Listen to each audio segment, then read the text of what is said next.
What really happened with your host, Mike Rivero. You're listening to the Republic Broadcasting Network, where you'll find out what the Fukushima's going on.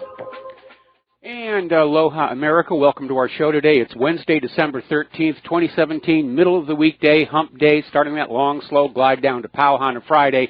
And we have got a lot of stuff to talk about today. The phone lines are open, 800-313-9443. Mike is in our control room, ready to answer the phone when you call on in.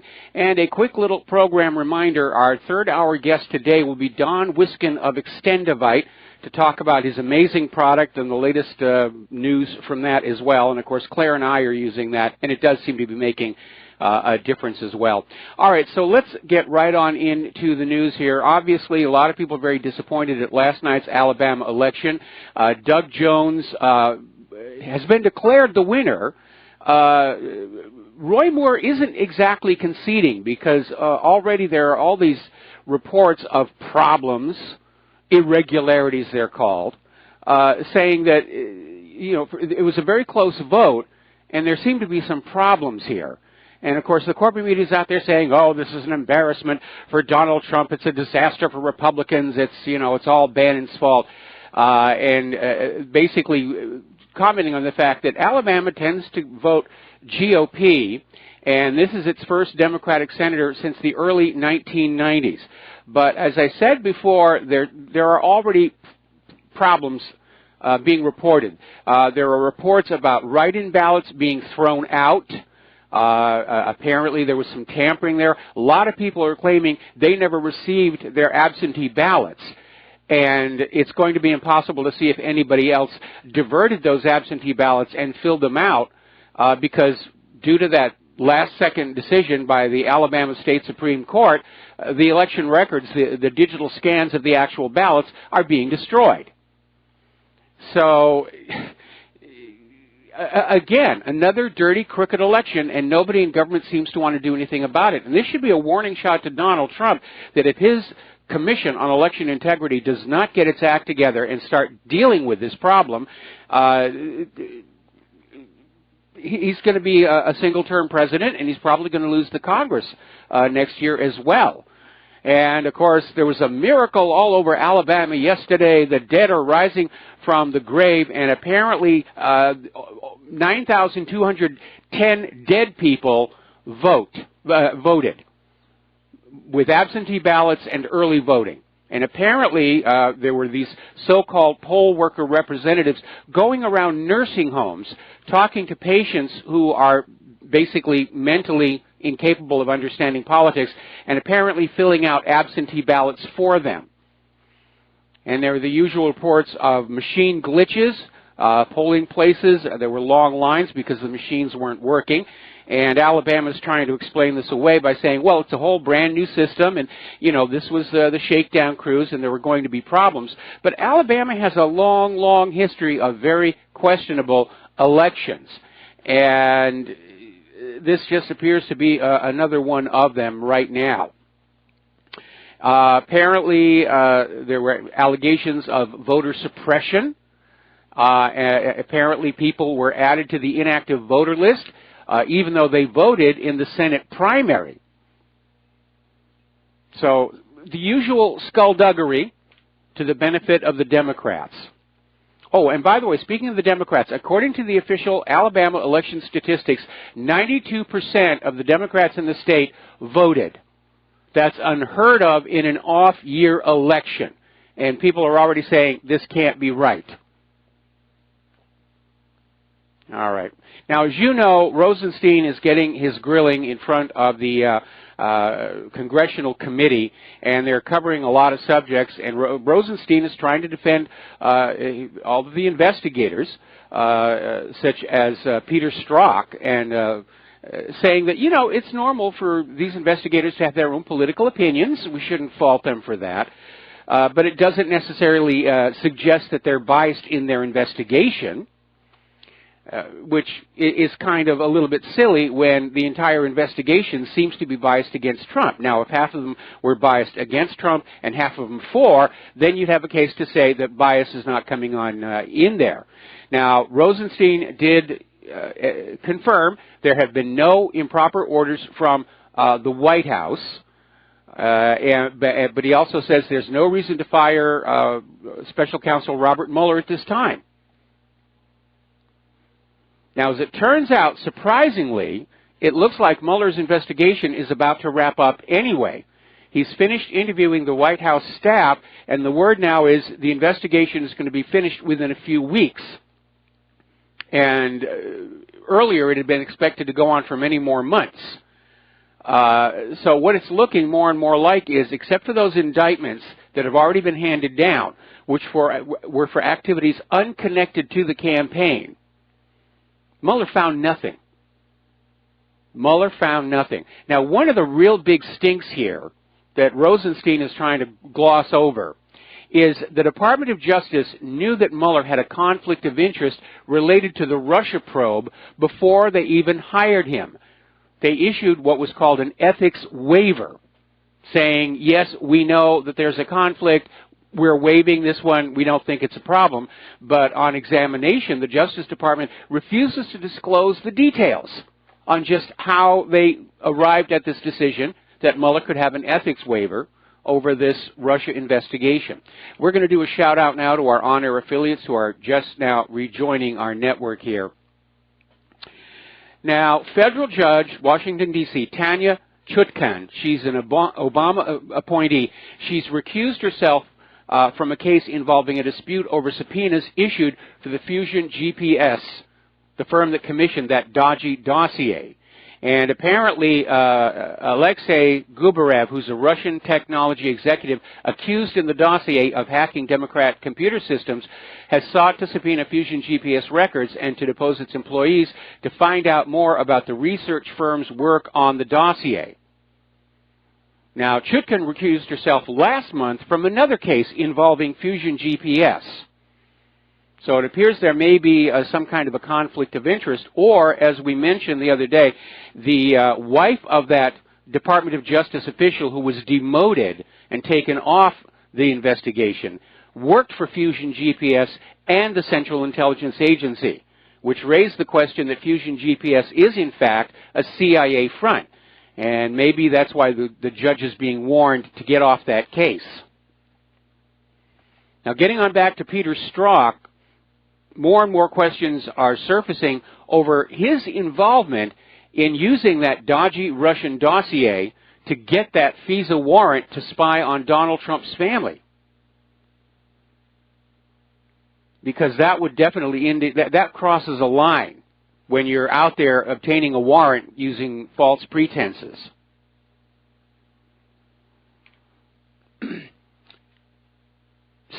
John McCain's role in this phony dossier is starting to be brought up again. Now, he's trying to talk it over and say this is no big deal. He wants this to go away. It's not going to go away because it's come on out that Senator John McCain was at least partially responsible for putting this dossier in the hands of the FBI.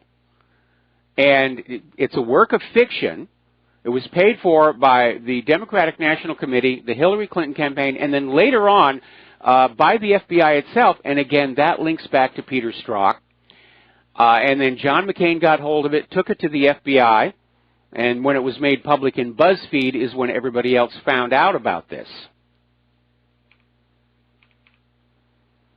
Now, FBI Deputy Director Andrew McCabe has abruptly canceled his closed-door testimony in front of the House Intelligence Committee as news emerged that the wife of senior Department of Justice official Bruce Orr worked for Fusion GPS and CIA. And Orr was demoted last week after allegedly trying to conceal his contacts with Fusion. And all of a sudden, McCabe is saying, I don't want to testify. So it's looking like there's something else going on with Fusion. And again, if they are a CIA front, they're going to be trying to do damage control on this one as hard as they can. Now, Attorney General Jeff Sessions says he's exploring the idea of a special counsel for that demoted Department of Justice official who's tied to Fusion GPS and CIA. He's saying that. Whether it'll actually happen or not remains to be seen. But again, if Fusion GPS is tangled up with CIA, CIA is going to go all over Capitol Hill and say, no, this can't go any further. We don't talk about what the CIA does. We don't talk about the gun running. We don't talk about the drug running. We don't talk about any of that stuff. The public can't know what the CIA has been doing all these years.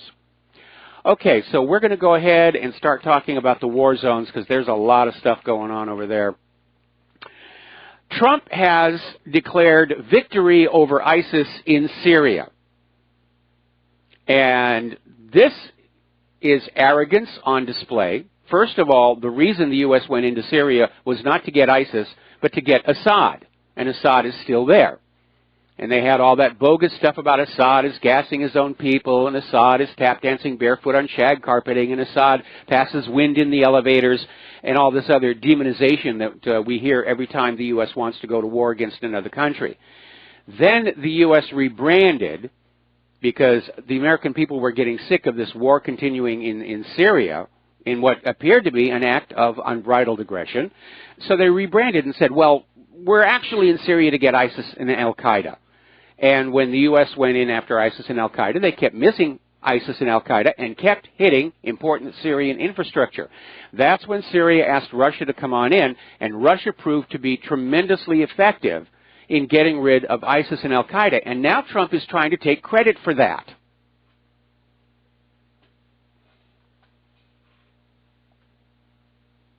And then Trump comes out with another very arrogant statement. He's decided that he is willing to accept Assad staying in power until Syria's next election. Now, of course, given that the original agenda in Syria for the United States was to get rid of Assad, Trump just admitted that the U.S. effort to oust Assad has failed. Now, they may try and do something funny with Syria's elections, or they may just be standing around in Syria just so that they don't have to admit that they lost, even though everybody sees it as having been exactly that. And apparently the United States is still trying to find a way where they will participate in the post-conflict planning of Syria. And the United States is going to maintain their military assets on the ground after Russian forces exit, to ensure that U.S. officials are positioned to influence the post-conflict landscape. This is coming from former CIA officer Philip Giraldi. So even though they lost, they're still going to be in there and try and force their way in and say, yeah, we're going to help decide what the future of Syria will be. Good luck on that one, because nobody in Syria wants the U.S. meddling in their country any longer. They've had 6 years of U.S. meddling, and that's 5 years and 300 days way too long. Paul Craig Roberts is out there saying what we already know. Washington has lost the Syrian war, and by continuing to try and insert itself back into Syria, it may lose it a second time. And they're destroying their own credibility in the process. Now, Netanyahu is out there saying that Iran is thinking about sending 80,000 Shiite fighters into the Middle East, into Syria, to shore up Syrian entrenchment. Well, Syria is not entrenched. Syria is a nation. And what is going on here is, even though Netanyahu and Trump, and before Trump, Obama, messed up Syria, they're figuring out a way to blame Iran for it. No matter what goes wrong, we're going to blame Russia, we're going to blame Iran. And apparently Netanyahu is also still very angry at the EU foreign ministers over their refusal to recognize Jerusalem as Israel's capital.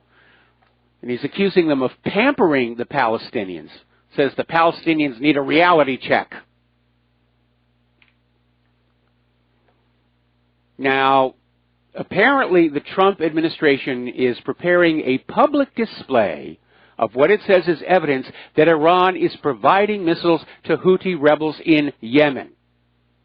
And apparently Nikki Haley's going to go on up to the United Nations and present whatever they're going to show. And this is probably going to remind a lot of people of Colin Powell and his little vial of talcum powder that he told everybody was anthrax. Now, the missiles that have actually flown out of Yemen into Saudi Arabia are known to be a Yemen-designed Yemen-built missile. Iran is denying sending them any missiles whatsoever, and there's a certain logistical reality that Iran would have a very tough time getting into Yemen through all the intervening territory with any sizable cargo planes. But apparently this is another attempt to demonize Iran ahead of a new war that they're planning for there. Speaking of Yemen, all the Russian diplomatic staff are leaving Yemen. They're going to try and do their functions in Riyadh, but basically they're saying that the situation in Sana'a is too unstable, and they're feeling that their diplomatic personnel are at risk here. Up in Ukraine, Kiev is claiming environmental damage in Crimea, that the Russians are damaging the Crimean environment, and therefore there have to be even more sanctions against Russia.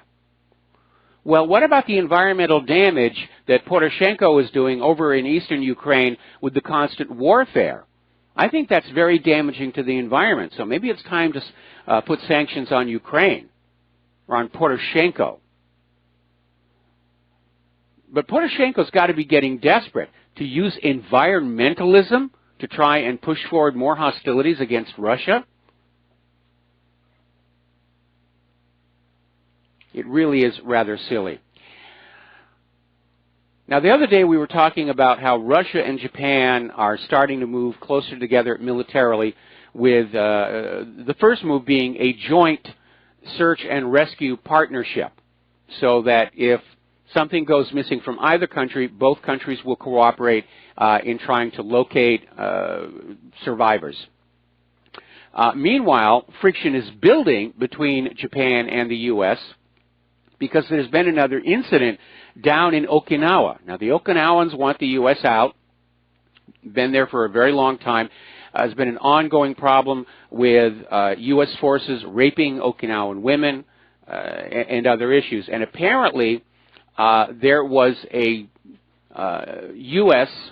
CH-53E transport helicopter flying over an elementary school on Okinawa, and one of the windows fell out onto the playground. And a 10-year-old boy suffered a minor injury, but it's once again reminded the people of Okinawa that this very heavy military equipment constantly flying overhead is a danger. They're worried about their safety from all these bits and pieces flying off U.S. aircraft. Now, over in Korea, things are getting a little bit confusing here, because yesterday, Secretary of State Rex Tillerson said the U.S. is ready to speak with North Korea at any time and without preconditions. Says we can talk about the weather if you want, we can talk whether it's going to be a square table or a round table, whatever. At least let's sit down and see each other face to face. Now, North Korea's been calling for talks all along, but the policy up until now was, from the U.S., talks are pointless. North Korea just does what we tell it to do, or there will be consequences. So a lot of people were very surprised by Rex Tillerson's comment, and North Korea was quick to respond, saying, yes, it's important to avoid war. Our door is open for negotiations. Let's get this thing going. And everybody was saying, ooh, maybe we're going to dodge a bullet there in North Korea. Maybe we're going to back off on that one. Unfortunately, the White House then issued their statement saying that President Trump's policies regarding North Korea have not changed one bit, that North Korea continues to be a threat for everybody in the region. In other words, going on back to this confrontational attitude. Now, Trump right now is standing alone in his recognition of Jerusalem as Israel's capital. Maybe Trump thought he was going to be a new Harry Truman and get the world to just go along with what Israel wanted. It didn't work out that way. When we come on back from this commercial break, more on this subject. Aloha America, welcome back to our show. We're going to go ahead and take a phone call now from Kevin in West Virginia. Aloha, Kevin. Welcome to the show. What's on your mind today? Hey, Mr. Mike. What's on my mind is the Alabama Senate race. What a fraud. I agree. Do you agree with that? I agree with that. I mean we saw, we saw our election systems are rigged. We saw how dirty the campaigns can get last year, and we just saw more of the same down in Alabama. And it begs the question, why isn't Trump's Commission on Election Integrity doing anything? We understand they've documented a lot of cases of election fraud from last year's election season, but so far nobody's actually doing anything. And the Democrats have pulled off another upset. They did it with a smear campaign. They did it with dead voters. We're getting reports that apparently people were bussed in from out of state to vote because, again, no voter ID required, and all sorts of chicanery going on like that. Yeah, I mean, you called this yesterday. I mean, and I think I called in and spoke to you. You're like by hook or crook, and the whole time you said that yesterday, I was like, yeah, they're gonna steal this. Absolutely, they're gonna steal this. My question is, I know, like you said, from the Voter Integrity, Act law that you're speaking about. Man, this is so overwhelmingly fraudulent that there has to be this has to be contested, right? Well, you see, it can't be because of the Alabama State Supreme Court staying the lower court order to preserve the election records.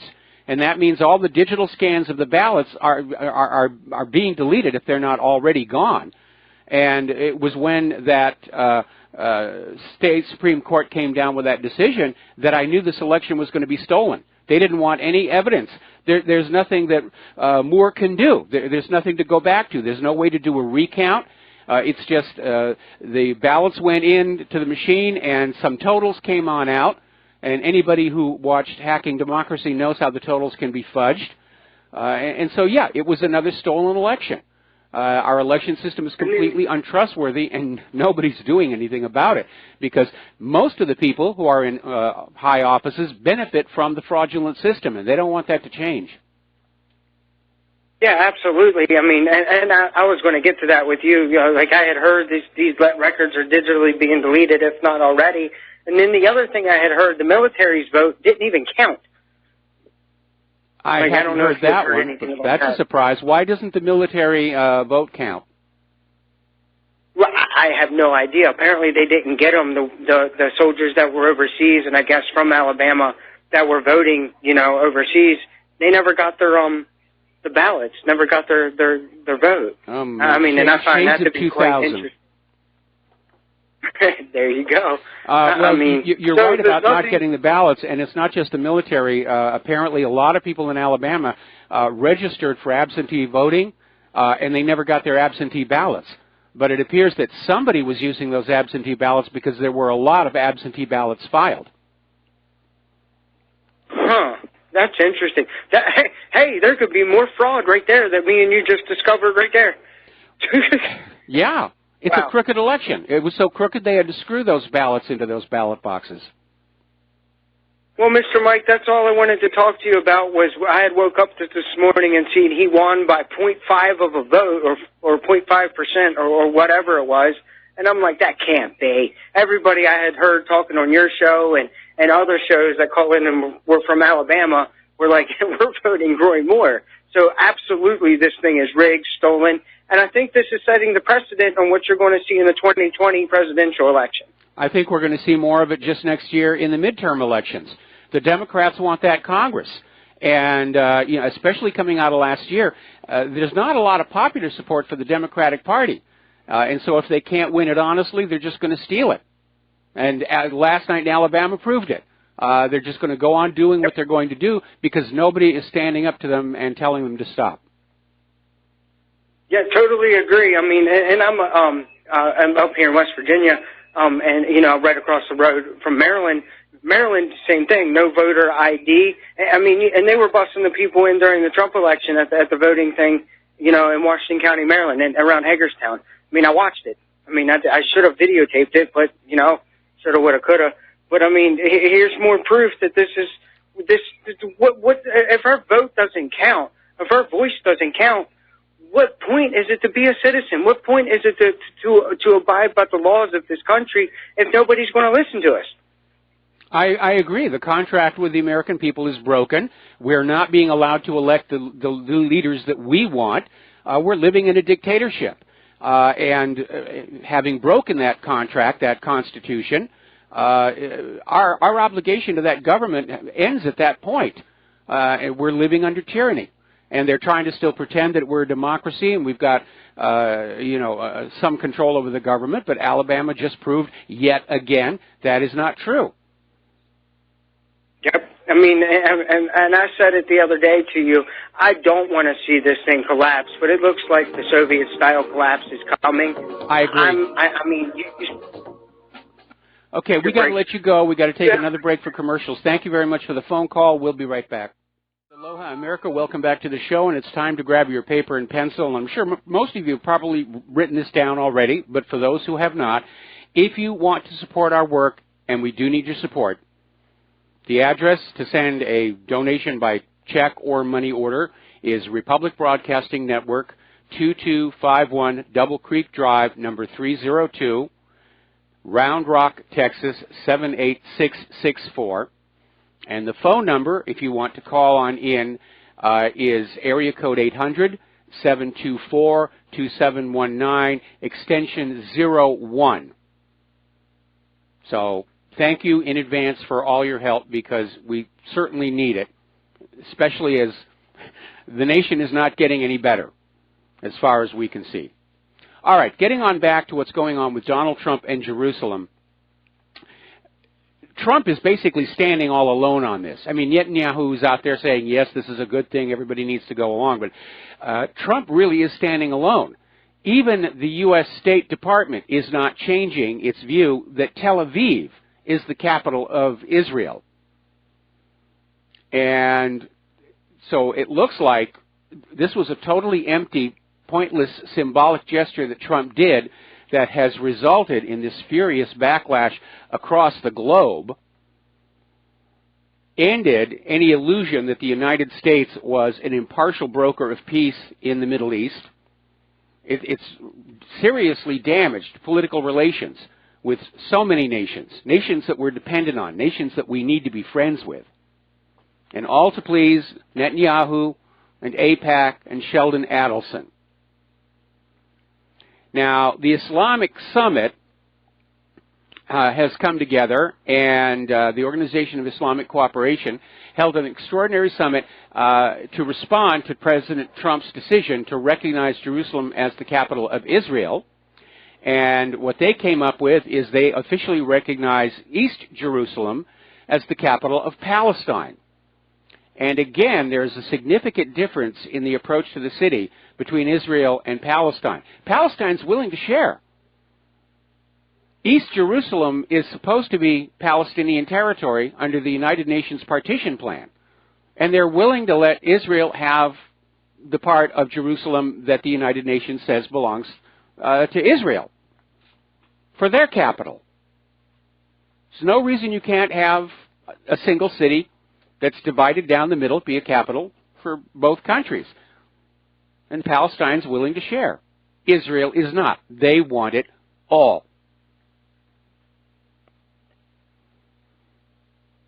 Now, over in Egypt, their foreign minister, Sameh Shoukry, said before that meeting of the Organization of Islamic Cooperation that Egypt will remain at the forefront in defending historic and legal Palestinian rights.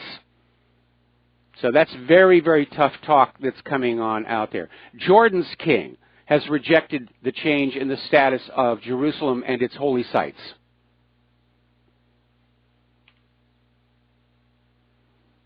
Now, over in Malaysia, they're condemning and rejecting the U.S. move to proclaim Jerusalem as the capital city of Israel, calling for it ultimately to be the capital of Palestine.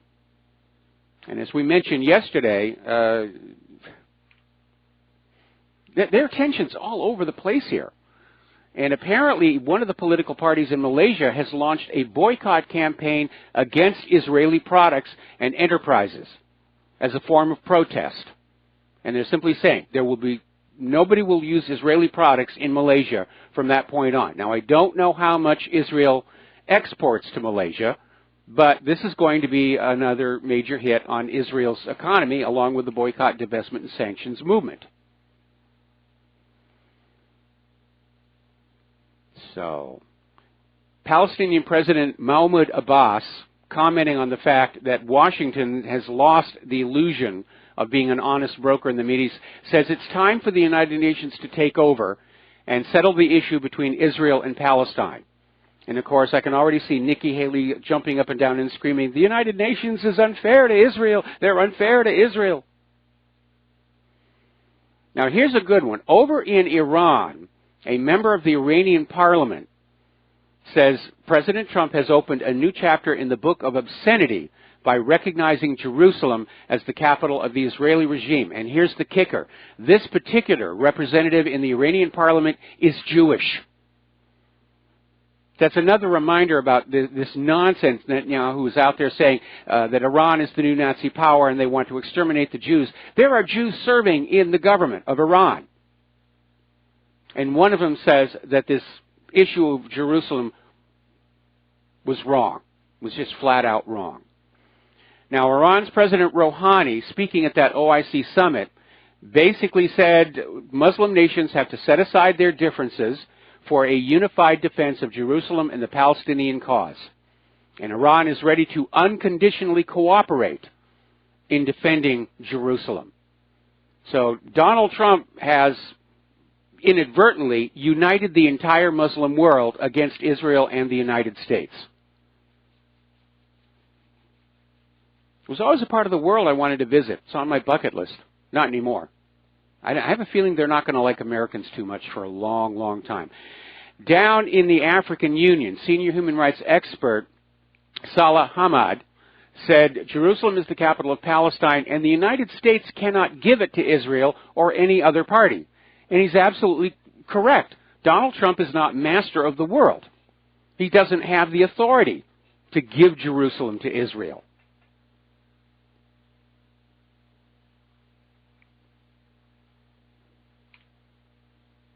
Now, Hamas has announced the beginning of the third intifada following Donald Trump's decision to recognize Jerusalem as the capital of Israel, and Israel responded immediately with airstrikes into Gaza.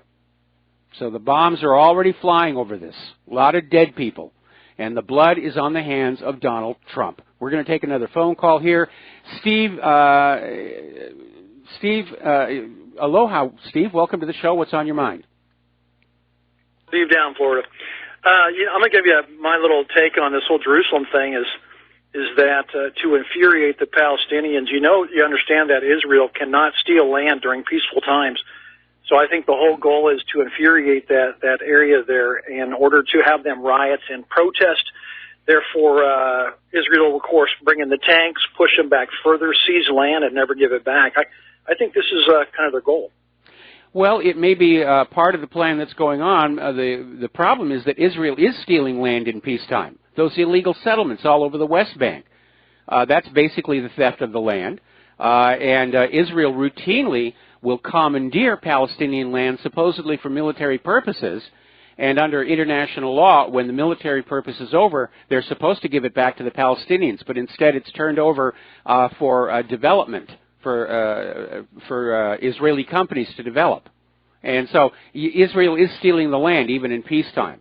But Israel probably wanted to provoke the Palestinians into doing something so that they could go in and start dropping the bombs again, as they are doing right now in Gaza. We should probably also be looking for some missiles to be going over to the Israelis, as they do that once in a while, shell their own people, their own areas. Nobody ever really gets hit, but shelling their own areas and, of course, placing blame on the Palestinians and, of course, rushing in with the tanks. Like I said, I think this is a little ploy they have. It's easier to steal land in times of conflict than in peacetime. They'll have reason to do these things, and they'll get acceptance for that. I don't accept it. I question that because they lost the public relations battle on this one. Now, if world leaders had gone along with Trump and said, yeah, it's time to recognize Jerusalem as Israel's capital, and then the Palestinians rioted, everyone would say, oh, well, the Palestinians are in the wrong here. But pretty much the entire world is saying it's Donald Trump who's in the wrong here. And so every time Israel goes on in and bombs Gaza, the world will condemn it. Israel just doesn't care. They really have no respect for any other country except their own. Hey, last question for you. I do believe the United States is acting like the bully in the schoolyard. They have been for a long time. I mean, is it possible, will we ever see other countries realizing that they're getting picked off one by one and finally come to the agreement, we can't lick them by ourselves, but let's all get together and collaborate, and let's kick this schoolboy's ass in the schoolyard. I see that's how our country is. It's the bully in the schoolyard. Is it going to happen? Will other countries finally realize that one by one they're getting picked off and they'll unite against the United States? Will that happen? Well, I'm sure they already realize that's the U.S. agenda, is to pick off these countries one by one. I think they're trying to hold off on this idea of uniting and going to outright war out of fear of the U.S. nuclear arsenal. But at the same time, they're probably also looking at what's going on inside our country and have concluded, as I have, that the nation is actually very weak internally, economically, militarily, and could be facing a Soviet Union-style collapse in the very near future. So they're going to just sit back and basically wait for that to happen. But if that does not happen, then yes, at some point, we're probably going to see a coalition of nations form around China and Russia, who also have nuclear weapons, and they'll say, yeah, it's time to basically slap down this bully. Would that happen? You think that could happen as an economic war or an outright conventional war type situation? Economic first? Well, there's already economic war going on all over the planet, led by the U.S. with all these sanctions, and now these other countries are trying to sanction back. And my concern right now is that these Middle Eastern nations are going to unite together and declare an oil embargo against the West. And as I mentioned yesterday, they already have major oil shortages in Britain and Europe because of that Austria oil hub explosion and the closing of one of the North Sea pipelines for repairs. This would be a real good time to do that. But unfortunately, economic wars have a bad habit of turning into real wars. And I think our government really does want a real war with these other countries for a variety of reasons, mostly because they can't rally patriotic support of the American people over what amounts to banking transfers. Economic war doesn't fire the human imagination the way a real war does. Hey, thanks, Michael. Appreciate it. All right, thanks an awful lot. We're going to let you go. The phone lines are open. Getting on back to that OIC summit, basically, Erdogan got up there and said that Trump has basically rewarded Israel for its constant terrorist acts by recognizing Jerusalem as the capital of Israel. So it really has turned into an ugly, ugly situation. I don't think this was what Trump thought was going to happen. And by the way, have you noticed on the corporate media, no more reporting about it? Right now, the entire focus here, they're still going over, huzzah, huzzah, the Democrats prevailed in Alabama, mixed in with the tax plan and how it has to get passed real quick. But there's been no more talk about the world reaction to Trump's decision about Jerusalem, because it's all negative. It's all negative. Now, over in Turkey, speaking of Erdogan, do you remember back in 2016, there was a failed coup d'etat against Erdogan's government. And apparently a wealthy ally of Erdogan has placed a bounty on the heads of 2 former U.S. military and intelligence officials as part of what U.S. officials told the Free Beacon is an effort by the Turkish government to threaten and intimidate Americans who they think were working to undermine Erdogan. So the bounties are about $800,000 placed on the heads of former Pentagon official Michael Rubin and former top CIA official Graham Fuller. And Turkey says they were involved in that coup d'etat. And that's a big reason why Turkey is pivoting away from the United States. You don't mess with other people's country without a consequence. Now then, Tillerson, while I admire what he was saying about North Korea. He's back to ranting about Russia, and he's still out there pushing this idea that Russia meddled in last year's election, even though no evidence has surfaced of that at all. And Tillerson has declared it to be hybrid warfare. So they're trying to find a way to convince the United States that we have already been attacked by Russia. See, it's very important when the U.S. starts a war. They need to make it look like the other guy started it first, because Americans aren't comfortable with the idea of being aggressors. So this is basically Tillerson out there saying, well, Russia sort of kind of has already declared war on us because they meddled with the election. And again, zero evidence to support it. This is the updated version of Saddam has nuclear weapons, or Assad is gassing his own people. Now, as you know, Donald Trump signed this $700 billion military budget, but analysts are saying that when you add in other spending that benefits the military, black projects, other ancillary spending that's not actually on the official defense budget, the actual money that is going to be spent on defense is over $1 trillion. It's a huge amount of money to go on out and conquer the world. But again, as I've mentioned before, the United States spends more on the machinery of war than the next 25 nations put together, most of whom are supposed to be our friends. But they spend it so wastefully on weapons that cost huge amounts of money and do not work that it would be folly to assume that simply because we're spending more money makes us invincible. Because it doesn't really. And it's a dangerous idea to think that it does. We saw how well Russia's weapons worked over Syria. We saw how poorly America's weapons worked when Donald Trump sent that cruise missile attack to hit that Syrian airbase, following an unsubstantiated, never proven claim that Assad was gassing his own people again. Now, Trump may have believed that was what was going on because that was what the CIA was saying, but we know the CIA was lying. The CIA is hardly truthful when they talk to politicians. That's part of their job, to lie, to do what CIA thinks is best for the country, because they're out of control. They're running the show, not Donald Trump. We're going to take another break here for commercials, and we're going to come on back with more news. The phone lines are open, 800-313-9443. We'll be right back.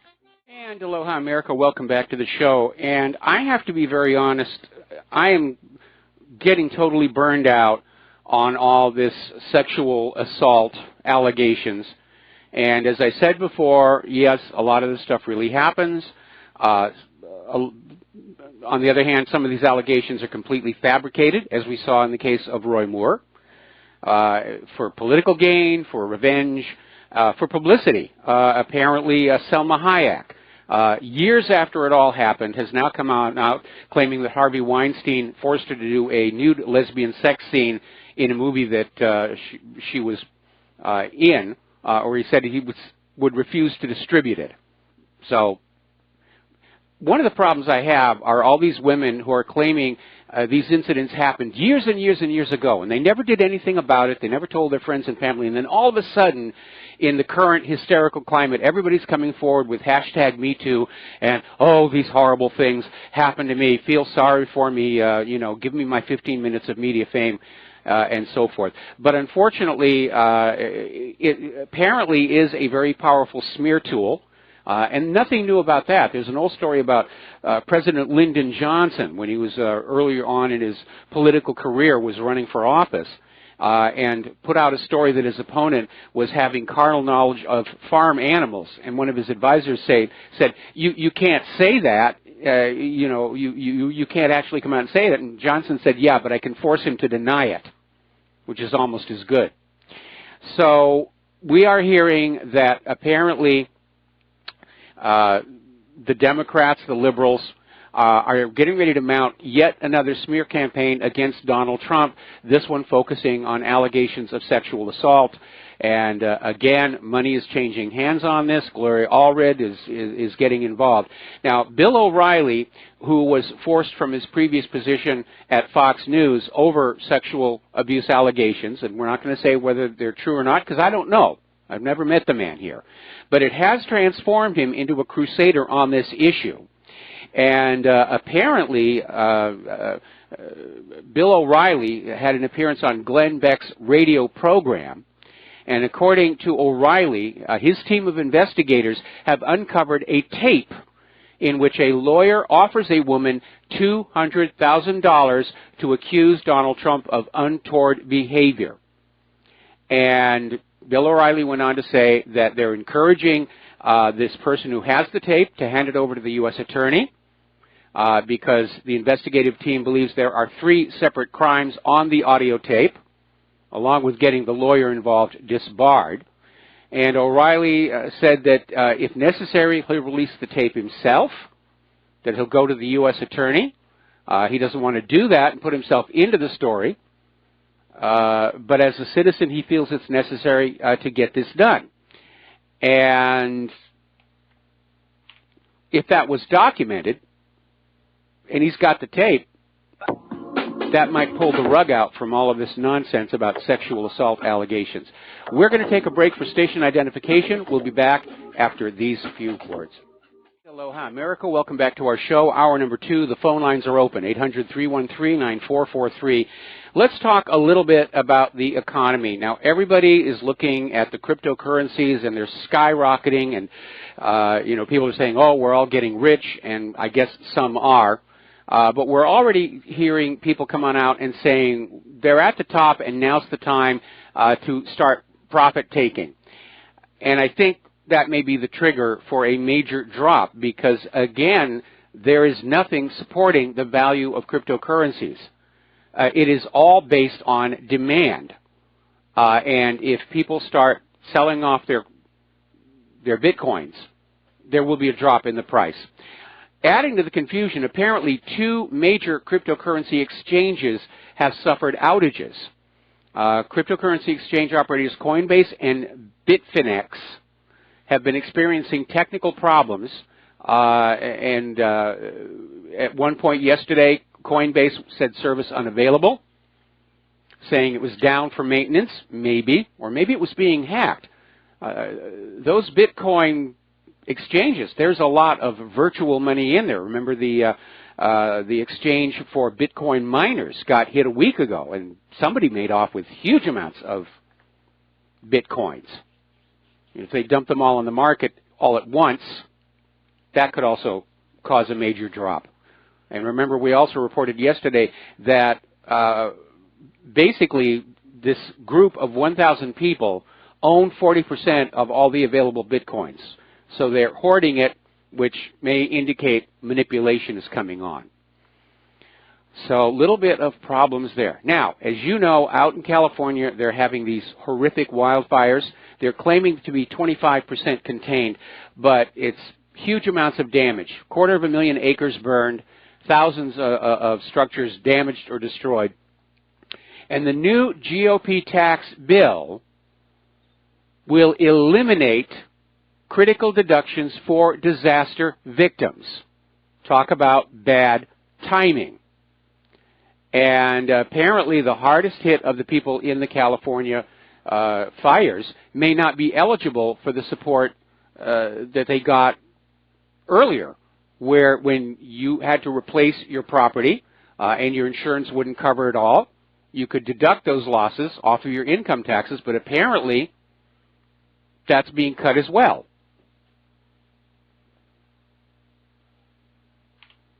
So the only ones getting tax cuts are the wealthy and the corporations, and for everybody else, it's the deductions that are being cut. We talked the other day about how school teachers who use their own money to buy school supplies for their classes, they're not going to be able to deduct that either.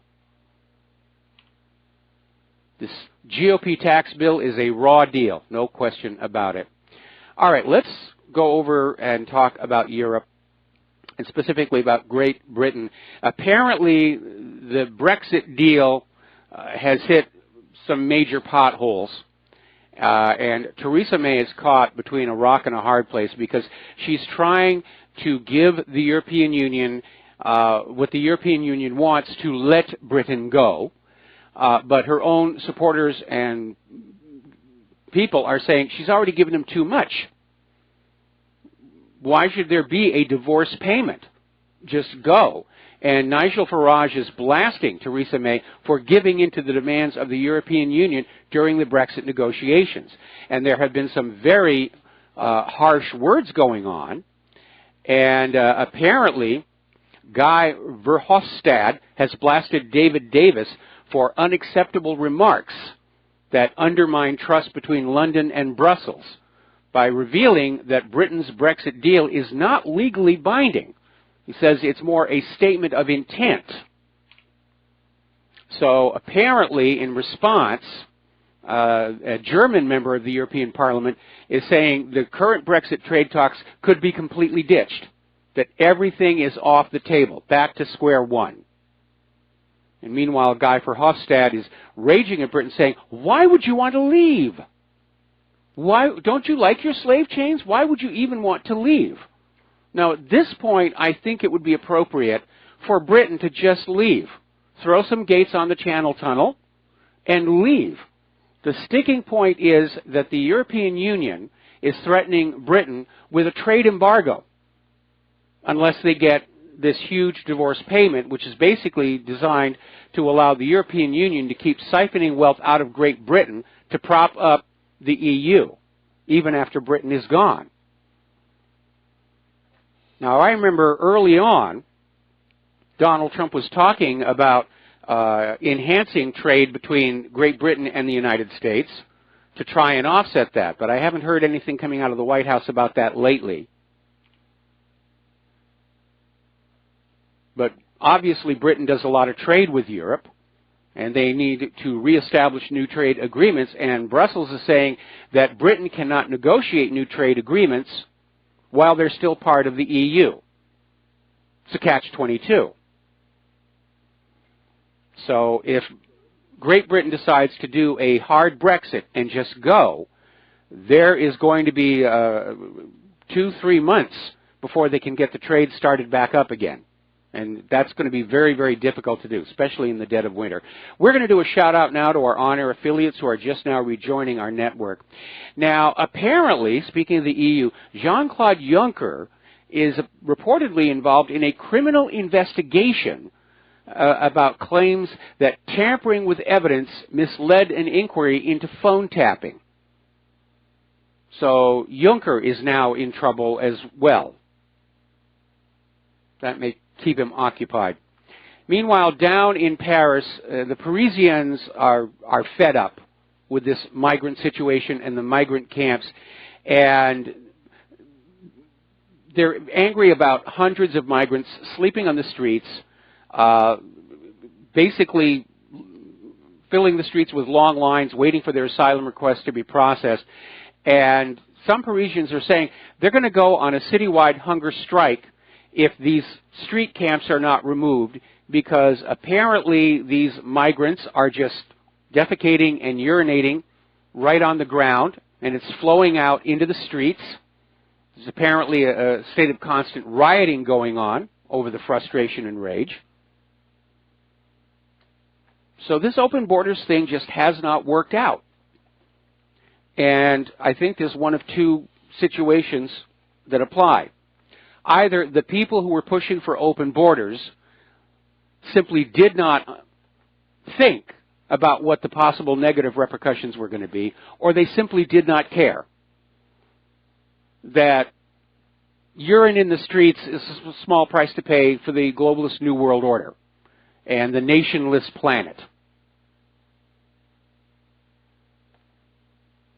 If you look at what's going on in places like Sweden, Europe is already being destroyed. Europe, as we used to know it before all this globalism, has seriously changed. It's very different today. I got an email from somebody talking about how I speak glowingly of Germany from when I worked there. Same thing for Italy. But that was back in the 1980s.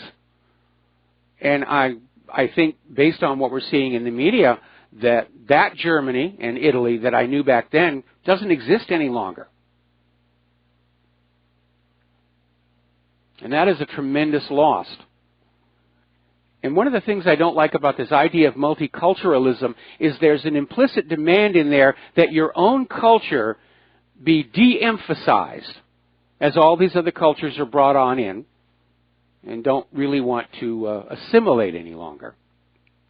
Now, up in Denmark, there's a school that has come under serious criticism because normally every year the school will have a Christmas pageant. Now, they don't really do that here in the U.S. because of the separation of church and state, but it used to happen. Some schools had it. Even Charlie Brown Christmas had one. But apparently it's very common in Europe, or certainly in Denmark. But apparently this one primary school decided to cancel their traditional Christmas pageant so that it wouldn't offend students of immigrant backgrounds. And I think this is a good example of what I mean, where multiculturalism implicitly says your own culture has to be de-emphasized. And I think that's completely wrong. I think when immigrants come to this country and they want to bring their own culture with them, that's fine. And nobody's going to say, you know, you can't do your culture in your own home, your own communities. But this idea that the existing indigenous culture has to go away, that's rude. Teddy Roosevelt had the right idea. He said, if you're an immigrant, you want to come to this country, you are welcome. I'm paraphrasing here. But you need to understand, this is the United States of America. It's not the country you came from. We have one language, English.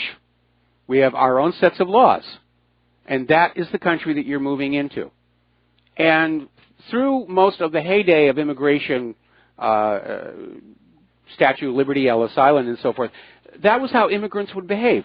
They'd come to this country. They'd have their own culture and language in their home, but when they were out on the streets, they understood. There were laws of this land that had to be obeyed. That if you wanted to communicate with a lot of people, you would have to learn English, and you'd have to integrate into our culture. But for some reason during this current fury over globalism and nationalism, the attitude seems to be send enough people into another country and turn it back into the country you just left. And my response to that all the time is, well, if the country you just left was all that good, why are you here? So anyway, this school, located in Grested, basically canceled the Christmas pageant and said the reason they did that is because they have students who are not Protestant. And they didn't want to come across that they were preaching to these kids. Now, again, when you have separation of church and state, I would tend to agree with that. But in this case, this appears to be a decision that's made in the name of political correctness. We can't say certain things. Remember when they were trying to tell us, you can't say Merry Christmas because there are people around you who find it offensive. Well, I'm back to saying Merry Christmas this year. And if you're offended, too bad. I don't care. I don't care anymore. You can't have freedom of expression, which includes saying Merry Christmas, without offending somebody. You can't make everybody happy. Why try? Now, do you remember the big stink that they kicked up when the accusation was made that Russia interfered with the Brexit vote? It was Russia's fault that the Brexit vote passed, that Russia had flooded Britain with ads and propaganda to urge the breakup of the European Union, to weaken the EU. And so apparently the Electoral Commission asked Facebook to basically collect together all the information on Russia's meddling in the 2016 referendum. And Facebook said, yeah, and they went in and they looked at the accounts. They found 3 ads 3. 1, 2, 3. Russian Brexit ads. They cost less than $1 in total and reached no more than 200 viewers over a period of 4 days. So, no, Russia did not force the Brexit. Once again, they're being blamed for things they didn't do. Getting on back to Baltimore, and boy, they seem to have some serious problems there with that dead detective. And apparently there was another killing not too long ago, and yes, it was of another witness. And apparently 4 men in Baltimore have been charged in the killing of this witness who was going to testify against one of their associates in an attempted murder trial. And apparently this witness, Melvin Ford, was shot twice in the head at point-blank range in what it looked like was a targeted execution. And apparently they were able to identify the shooters because somebody got very careless with their discussions and they were overheard. It's amazing. Now, the FBI is launching a probe into Planned Parenthood for organ trafficking, which is illegal. And you have to look at what Planned Parenthood has been doing with the aborted fetuses, harvesting the organs and selling them. That's organ trafficking. And Planned Parenthood's defenders are saying, well, remember, a fetus is not really a human being, therefore it's not organ trafficking. And apparently the FBI is taking a slightly different view, one that I agree with. And again, I don't think anybody has a right to say when human life begins, especially when you're talking about late-term abortions where the fetus could actually, theoretically, survive with the adequate medical care.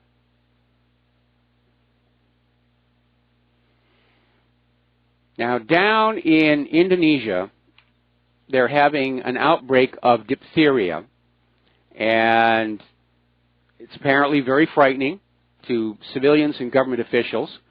And of course, the response is, "Well, you need a vaccine. We're going to have vaccination here." And apparently, the bacteria that causes diphtheria ravages the human body. It causes a thick covering in the back of the throat, and it's infected hundreds in Indonesia. The disease is spreading quickly, and not only to regions with limited health services, but also to the country's capital, Jakarta. Now, I remember when I was a kid, diphtheria was still a concern here in this country, but it was eradicated. Unfortunately, it's probably going to be brought back with the open borders. We've already seen that in this country. Diseases that had been eradicated by the U.S. health system are being reintroduced by the people coming across the border because they're not going through medical checks. Even back during the heyday of U.S. immigration, there was a health check at Ellis Island, and if you were sick, you were either placed in quarantine until you got well, or you were sent back home. These days, just wide open, not to mention the people who are simply walking across the border from Mexico. We've had cases of bubonic plague show up here, along with HIV, scabies, H1N1. There's been another outbreak of Ebola in Africa. What if somebody walks into the United States carrying the Ebola virus? Now, here's a story. This is about chemotherapy. We've been talking about chemotherapy and radiation treatment for cancer. They're big money makers. And they're not cures. They're treatments. And yes, you can go into remission from the chemotherapy and the radiation, but the cancer always seems to come on back. And apparently there's been a new study that is explaining why. Because what they're discovering is that chemotherapy, in attacking the cancerous tumors, will cause tumor cells to break off, still living tumor cells to break off and circulate in the blood, spreading it to other areas of the body. In other words, the chemotherapy is causing the metastasization of cancer.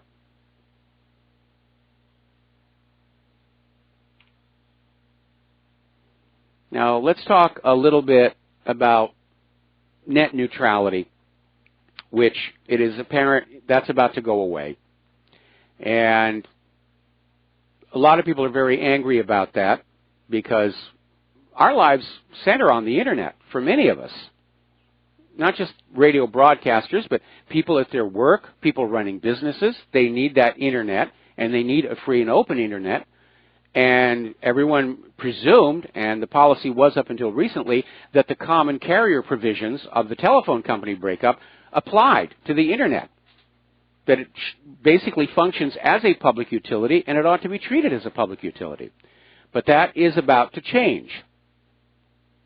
And the FCC is about to give the giant Internet service providers the power to divide the Internet and basically turn it into a commercial content delivery system and sideline everybody else. Now, when we come on back, a little explanation for why this has sailed on through. Aloha, America. Welcome back to our show. And once again, if you want to support Republic Broadcasting, the address is Republic Broadcasting Network, 2251 Double Creek Drive, number 302, Round Rock, Texas, 78664. Or you can do it over the phone at 800-724-2719, extension 01. Now then, getting on back to the ISPs and the loss of net neutrality. It turns out that the major ISP companies have been very, very generous with our politicians. And there was an article that came on out from TheVerge.com where basically ISPs donated a total of $101 million to current sitting members of Congress. And basically everybody was on the take. Just about everybody in the Senate, everybody in the House of Representatives got their share. Some got more than others. And that was why they basically bought net neutrality out from under us. Okay, I got an email from somebody correcting me on the situation in Alabama. Apparently, ID is required at the polling places. Obviously, that doesn't apply to people who vote absentee ballot. We have a caller on the line here, Curtis in Nevada. Aloha. Welcome to the show. What's on your mind?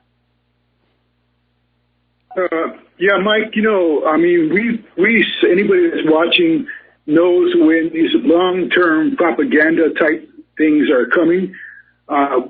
We saw it when they did it with the Black Lives Matter thing, but the problem was with that population, it was successful, but they only had like about 17% of the population to work with. But unfortunately, in this thing with harassment, you've got 50% plus of the population, and half of that is already on board.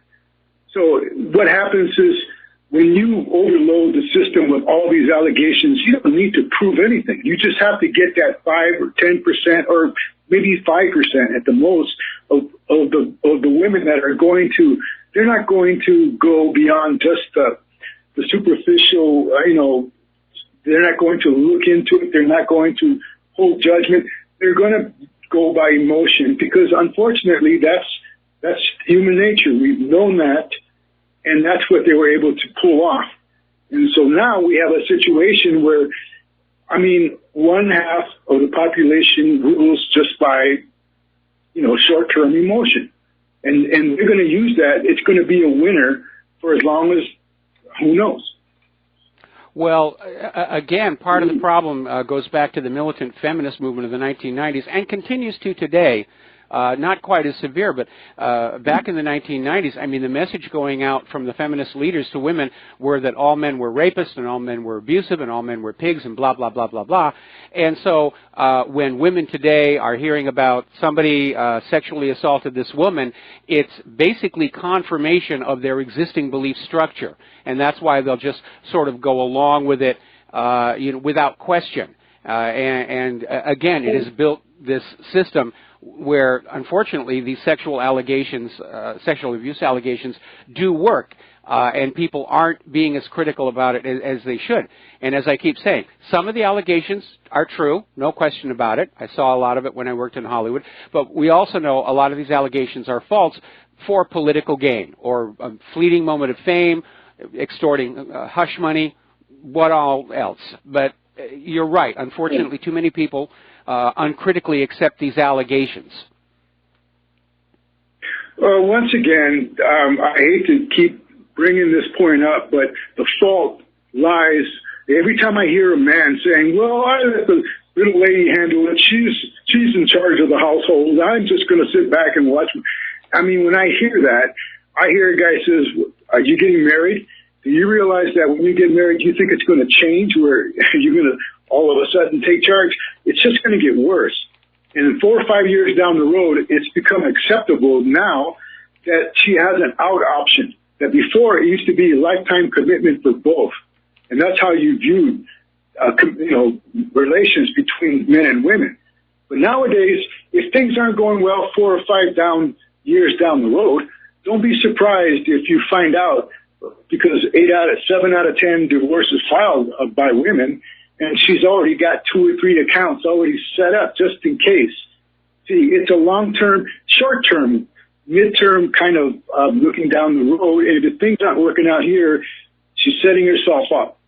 And you're the one that's going to be paying for everything. You're the one that's going to be responsible for the failure of that marriage, and the men in general are going to be responsible for the failure in this country and Western society. And that's history. That's what's going to happen. And all these idiots that think that they're doing the right thing by letting it happen, the men are going to be ultimately responsible. Well, I'm not sure that I would go as far as to say the men are responsible. I think by virtue of the fact that they're accepting these allegations uncritically, women bear part of the responsibility as well. Anyway, listen, Curtis, I'm going to have to let you go. We got to take another break for commercials, and we'll be right back.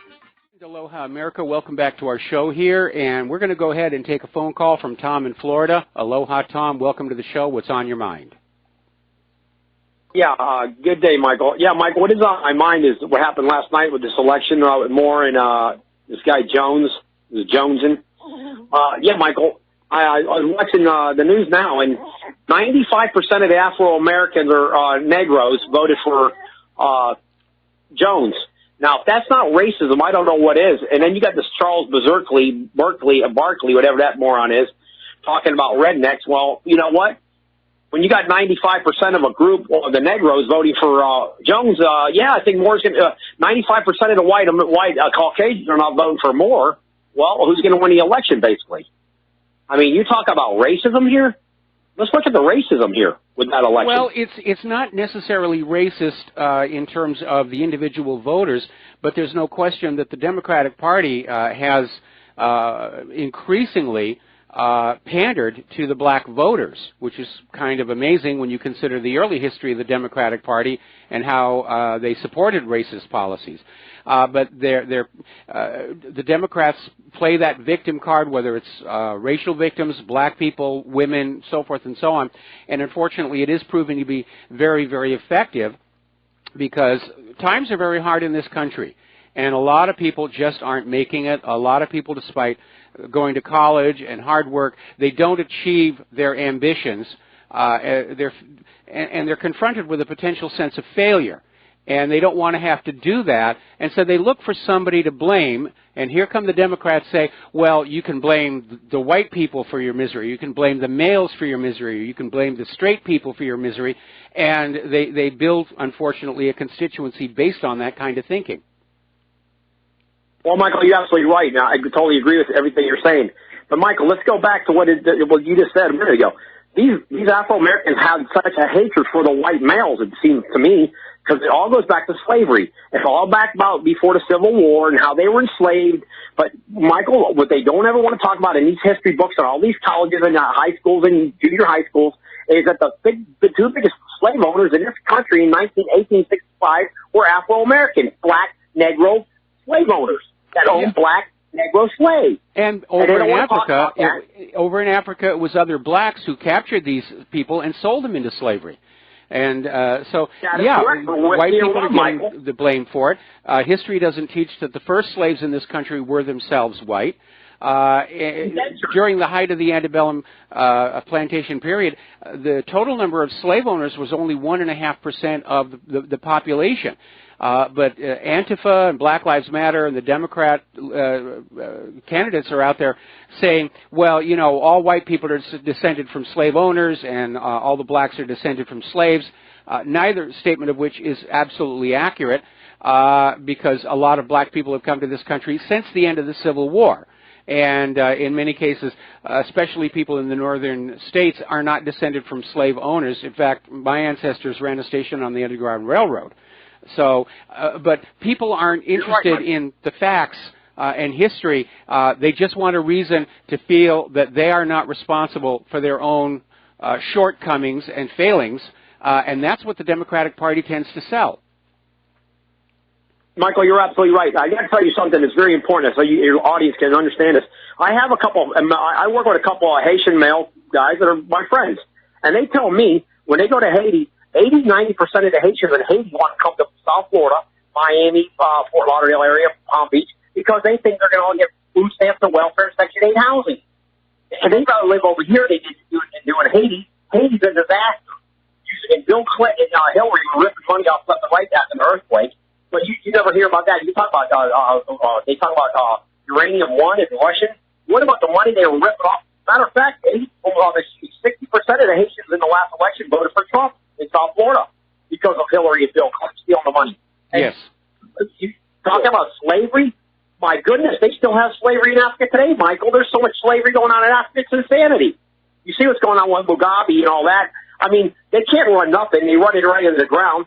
And another thing I always reiterate with you is if you ever read Lincoln's papers 2 weeks before he got assassinated, when he wanted to do after the Civil War had ended, he was wanting to send them all back to Liberia, Monrovia. And none of these black leaders want to talk about that today, like these imbeciles they have in Congress, like that Aiea Hastings, who, by the way, owes he's paid $200,000 out. He should be stepping down like Conyers and Connors and Franken. This guy at Hastings, he's a bigger pervert than all of them.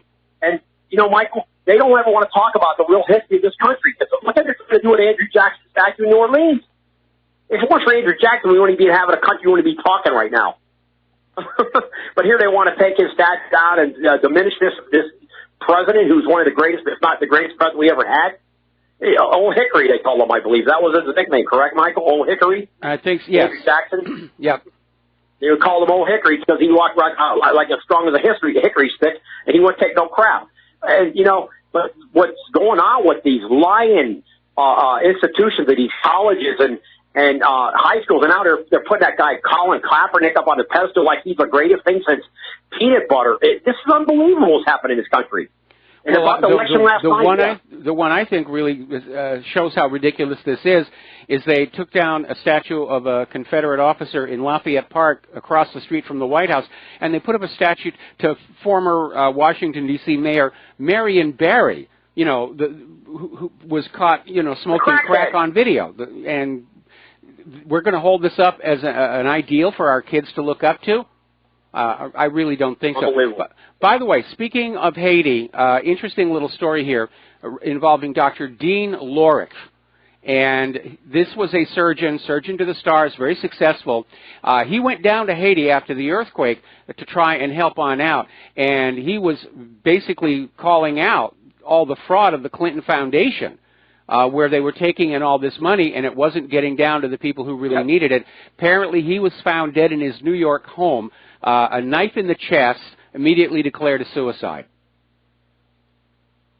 Unbelievable. Mike, one more thing. I know you got to go. Michael, what I'm talking about, what's going on with this election last night, you got Barkley and all this. This is unbelievable. You know, this guy Barkley, he's another clown that, you know, that they perpetrate. They roll him out there to get the blacks fired up. And, yeah, you know what? Jones got the blacks when he won, I suppose. I don't know. I guess it's still being contested. But, you know, what are the Democrats doing for the Afro-Americans? Look at Detroit.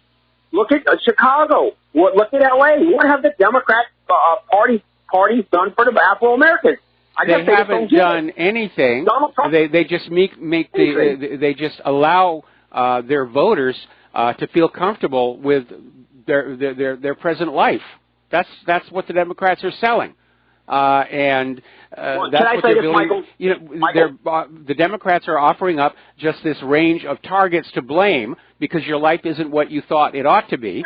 We've got generations of people growing up watching TV and projecting, imagining they are the people they see in the TV shows. But real life isn't a TV show. And so a lot of people are very frustrated and they feel like they're failing to be what they thought they were supposed to be, and they want somebody to blame for it.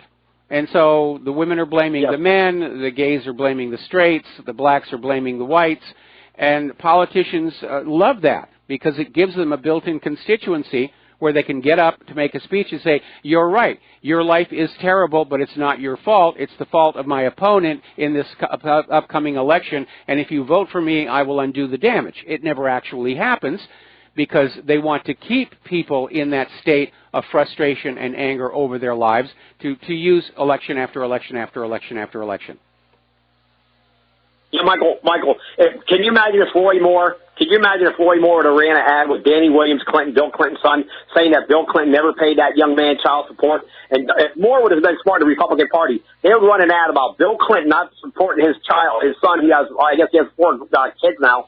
This Danny Williams Clinton, he never got child support out of Bill Clinton, and Hillary Clinton was stopping that. Can you imagine if the Republicans would run an ad like that about Danny Williams Clinton and the blacks love Clinton so much, but here in the meantime, he don't want to pay his black son child support? Who's got supposedly, 4 grandkids this guy got?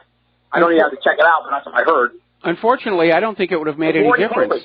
That wouldn't have made a difference. What? Because the blacks wouldn't even voted then. Tom, let me get a comment in here. Okay, it wouldn't have mattered what Moore did because the election was stolen. I mean, starting with the sexual allegations, which turned out to be fiction, he was ahead in the polls. He was ahead in the polls up until one day before the election when Fox News came on out and said all of a sudden Jones had a 10-point lead. And people were saying, that can't be. It's got to be a fake poll. What a racket. And that was telegraphing the fact they were going to steal the election. So it doesn't matter what Moore did or did not do because the election was simply stolen from him. And now, of course, the actual voting records are being destroyed or have been destroyed thanks to the Alabama State Supreme Court. And so there's no possibility of a challenge or a recount. It's amazing. It really is. It's the deep state, Michael, so I thank you for your time. All right, well, thank you for the phone call. We're going to let you go here, and we're going to get to some other stories here. Now then, getting on back to the loss of net neutrality, it turns out, according to an article over in governmentslaves.info, more than 100 million Americans can only get Internet service from companies that have already violated net neutrality. And the issue with net neutrality is it's good in principle, but it wasn't really being enforced. And a lot of companies started biasing their traffic toward their big corporate customers at the expense of the little people. And as I said out here in Hawaii, Spectrum Internet is terrible service. And it's another reason why we should be opposing monopolistic control of the Internet.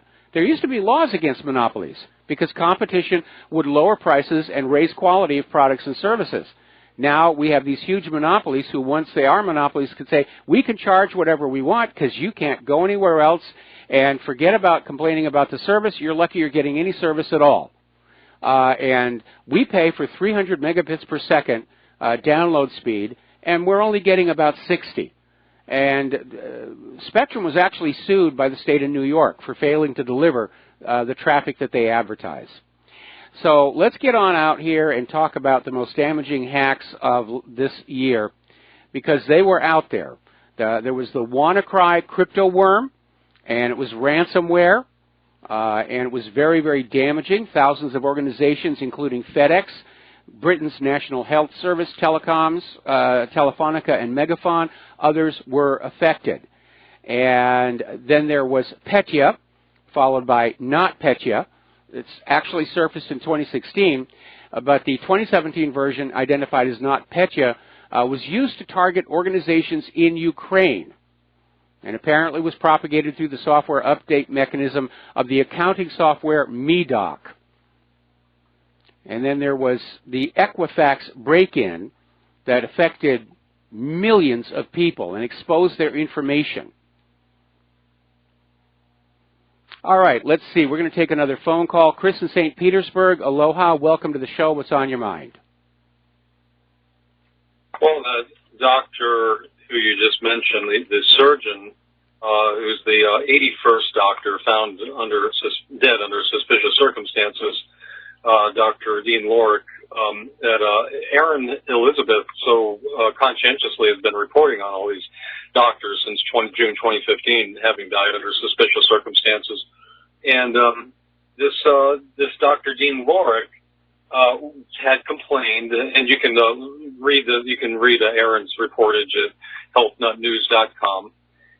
He had Dr. Lorick had complained on CNN's website about the deplorable situation that the Clinton fund, what do you call it?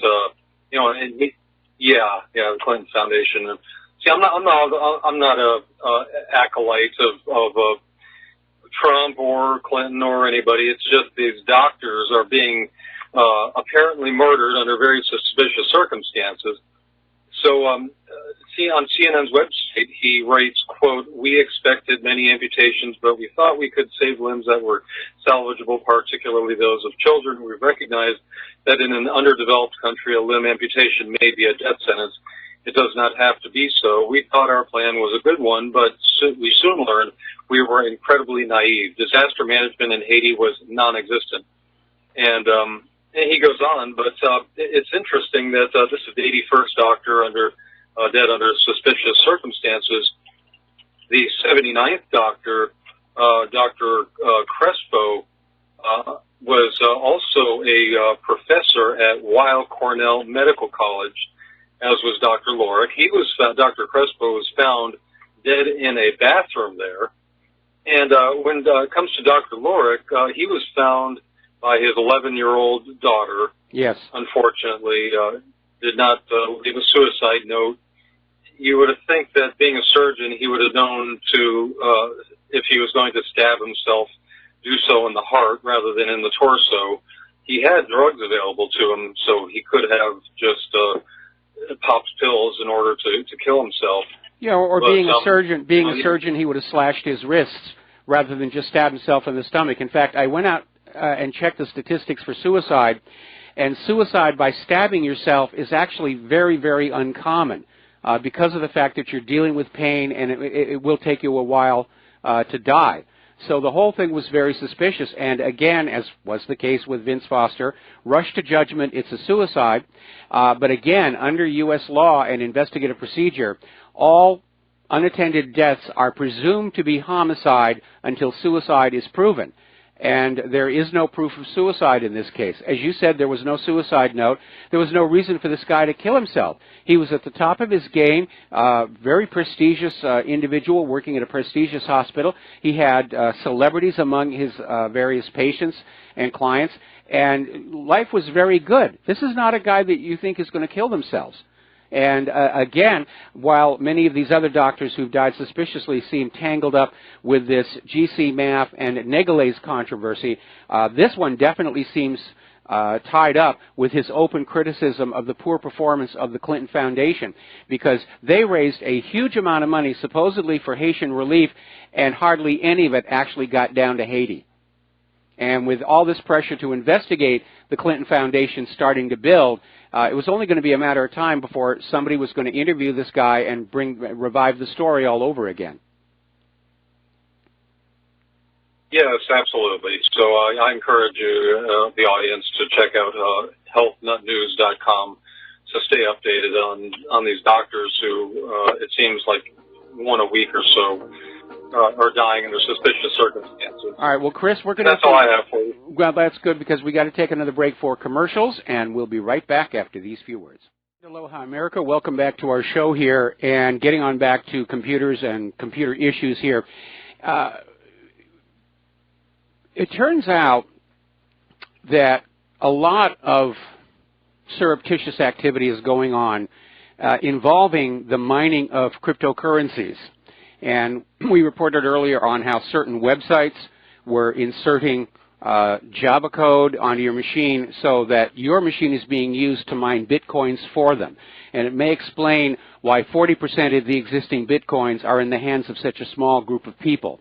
But apparently security experts are claiming that 4 extremely popular video streaming websites have been secretly loaded with cryptocurrency mining code.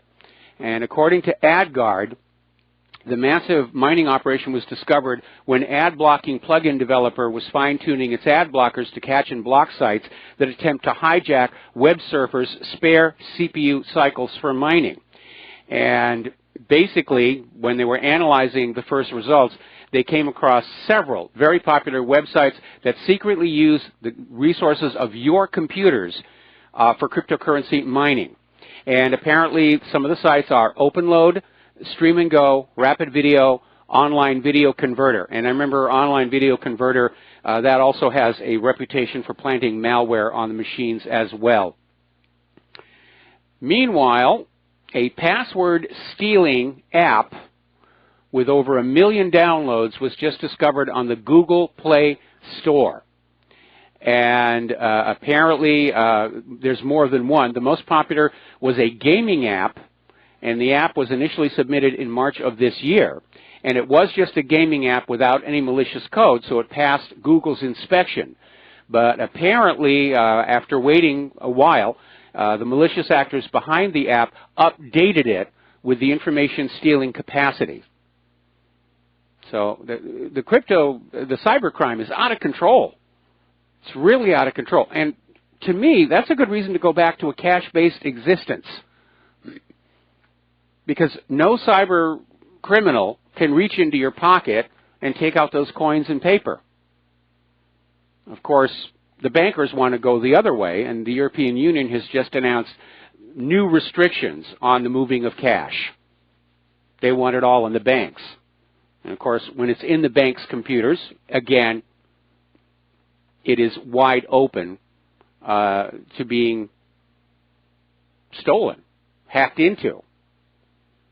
I don't understand why our government doesn't recognize that cybercrime is a clear and present danger to our economy, to our nation, to our people, unless the government, specifically the NSA, are the cyber criminals. And remember, Kaspersky Labs identified the Hacker Collective Equation Group as being part of the NSA. Now, apparently, Donald Trump has ordered NASA to lead a new innovative space exploration program. He wants to send American astronauts back to the moon and eventually Mars. And it sounds really good. I'd like to see it happen. I've talked before about technology incubators. But then I remember Obama made the same statement and nothing ever happened. We're going to take a break now for station identification. We're going to be right back here with Don Wiskin of Extendivite to talk about his wonderful products. So please stay tuned. We'll be right back. And aloha, America. Welcome back to our show, hour number 3, and our phone lines are still open, 800-313-9443. And I believe we have Don Wiskin on the line. Don, are you there? Okay, apparently not. So let's do a couple of news stories while we're waiting for Don Wiskin to be brought online here. Story coming on. Hello, Michael. Oh, there you are. Okay. A little delay there in getting you hooked up there. How you doing today? Yeah, I'm doing really well. They were hiding me. They were hiding. How dare they? The crust. The effrontery. It's anyway, terrible, isn't it? We're here to talk about Extendivite, and as I was telling my audience earlier, both Claire and I are using this product, and it does seem to be making a difference. And especially, Claire and I are not exactly young, and so we're having to be much more careful about our health. Again, Extendivite is really good at that because it's all natural, and it's using ingredients that I know from some of my own research into older books on herbal healing have a long history of benefits to the human body. So is there anything new and developing regarding the story of Extendivite? No, everything is going very well, Michael. People are very happy. Actually, just before the show, I was talking with an 83-year-old lady who, she said, well, I started taking it, but I wasn't sure if it was going to do me any good. And then all of a sudden I started feeling better. Okay. And that was just her first bottle, so she wants more. But that makes me feel good because she didn't want to get on the pills and stuff. She had some problems, and I was, really happy to hear that because we have a lot of people in their 80s and 90s taking Extendivite. One of the things that I find interesting are the number of doctors, Orthodox medical practitioners, who are now taking Extendivite, even though I'm sure they have to realize that this is basically using a product which represents a threat to the profits of the medical industrial complex. Well, some doctors, they don't really care about the profits to the medical industry. They care about their patients, and those are real doctors. They're not MDs, they're RDs. So one doctor told me I had a call maybe about a month and a half ago from a chelation doctor in the States, and he was ready to jump all over this. He bought a whole bunch for his clients because he knows that, this has been working very, very well. He's seen the results in his patients, and one of his patients was taking it, and he said, well, bring me some information. I need to get a hold of this guy. Okay. Well, let's talk about the product itself here. I'm sorry, I was distracted momentarily there. So what we have here is basically hawthorn leaf extract, garlic, which is blood purifier. And again, a lot of this stuff has a long history of being beneficial and used to treat human illness. And back then, they wouldn't know how it worked. They just knew through experience that it did. And some of this crossed over into folklore, like garlic is good for keeping vampires away. But people would discover that something had curative properties, and they would sort of mythologize it. Like during the Great Plagues of Europe, they discovered that people who were using silver utensils didn't seem to get sick. And, of course, today we understand about nanosilver and its curative properties against bacteria and viruses. But back then, it was magic. They knew that it worked. They didn't know how it worked. And so it went from there to silver bullets and vampires and stuff. But when you cut through all the mythology and everything, you generally find there's a grain of truth in all of these. And so why don't you give us the list of the rest of the ingredients here? Well, there is cayenne, garlic, hawthorn, valerian, milk thistle, ginkgo biloba, and bilberry.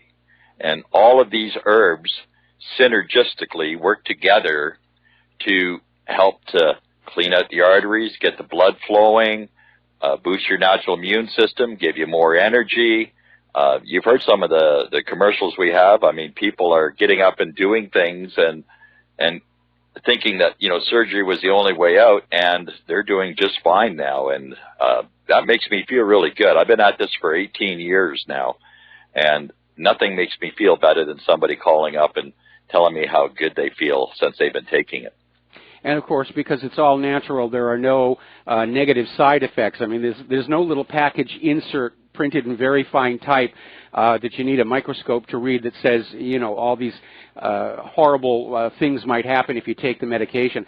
I find it amazing in this country that people can actually watch these glitzy commercials for these patented synthetic medications on TV and hear the disclaimer at the very end of the adverse effects that can happen, even death, and yet they'll still go to their doctors and say, please give me a prescription for whatever it is that's being advertised. And it's important to remember that the United States is one of only 3 modern industrialized nations that allows the advertising of prescription medicines on TV. And I think that's a really lousy way to do that if you're concerned about the health of the patient, because in theory the doctor does know best. But these days doctors just have patients come on in and say, I saw this on TV and I want this, and the doctor will say, okay, we'll do that. Now, you were talking before about the difference between medical doctors and real doctors. Unfortunately, the way it's set up, I have a friend who's in the medical profession and mentioned that how hospitals, large hospitals, will judge their medical staff is based primarily on how much revenue they generate for the hospital. And so they're incentivizing these medical professionals to get you in the hospital, to get you on treatments, to get you on tests, to generate revenue.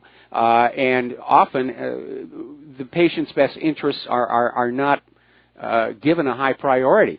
Now, obviously, for small doctors at small practices, they're not having to deal with that, which is why I think people ought to try and find doctors and small practices for their family doctors.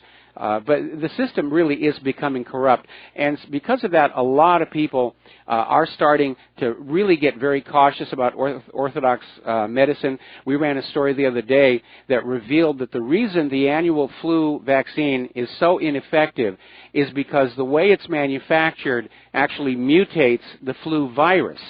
So when you get the vaccination, you're being vaccinated for the wrong strain of the flu, and that's why when the human flu comes around, you will get sick. Then we have all these other stories about various vaccine adjuvants that are bad for you. And it does seem like the modern Orthodox medical establishment is operating on the same moral level as the traveling Wild West medicine show, where they'll come on in to the middle of town, crank down the stage on the back of the brightly colored wagon, do a little show to attract a crowd, and then the pitch man will come on out and say, you know, out on the far end of the Great Plains, there's a scourge, and it is laying waste to the Native American tribes, and it's heading this way. And unless you buy this bottle of Dr. Mike's Whatsum, you are at risk. And so the people will buy the bottle of pepper oil or whatever actually in there, drink it, go home happy. The pitchman takes the money, skedaddles. And it often seems like we're back in that same kind of situation where there's all this fear-mongering going on about all these diseases and things that are out there. And I think a good example, of course, is back in, I think it was 2009, they had this big scare about a coming flu pandemic that just boosted the sales of Tamiflu. And it was supposed to be this flu virus that was a splice between human, porcine, and avian flu strains, which is why I called it the when pigs fly flu. And as it turned out, it was actually less severe than the normal seasonal flu. So it's all about marketing and selling product and not necessarily the health of the patient. And I do see a growing movement in this country where people are trying to take back control of their own health care and going back to natural treatments and just good nutrition, vitamins, and basically going with things that are found in nature because they're less likely to have negative consequences for us than these synthetic molecules that are invented in laboratories that we've never ever been exposed to. Yes, you're absolutely right. And, you know, people getting the vaccinations, they're getting thimerosal as the preservative in the vaccinations. And that thimerosal is a form of mercury, and that mercury never leaves your liver. It gets into your liver and it's stuck there, and it slows down the process of your body working to repair damages that's caused. And what the extendovite does, just the garlic alone, has over 70 different sulfur compounds, but 30 of them slowly remove the mercury from the liver, and people start feeling better. We've noticed some people that start taking it, they have very grayish-looking skin, and within a few months, their skin is radiant and looking nice because now their liver is starting to function better as we're slowly getting that mercury and other toxins out of their liver and allowing their liver to clean the blood as it's supposed to do. And also the garlic helps people from getting sick. So, you know, if you've been on, like catching a cold, if you've been on extendovite for 4 or 5 months, the chances of you catching a cold are pretty slim. And if you do catch a cold, you don't get as sick as everybody else. You just get a runny nose and a cough, and it just, you know, it's annoying, but it doesn't cause you to have to go lay down for a couple of days and try and get better. So I haven't had a cold in years. Well, I've had colds, but I haven't been sick with a cold in years. Well, let me ask you another question here, because recently we ran a story where apparently there is a newly discovered link between aluminum and autism. along with the mercury link, which is already documented. And again, aluminum is used as a vaccine adjuvant in concentrations that are much higher than exposure to aluminum outside the body is defined by the USDA or the FDA, where they say you can't be exposed to this much aluminum. And yet the vaccines contain much more of it. It's being injected directly into patients, and especially with this issue about combining vaccines. Because there are now so many of these recommended vaccinations that the doctor's office will just put 4, 6, even 8 into a single syringe. And so you're getting all those adjuvants at one time that can cause a lot of damage. So is aluminum one of the materials that Extendivite can flush out of your system?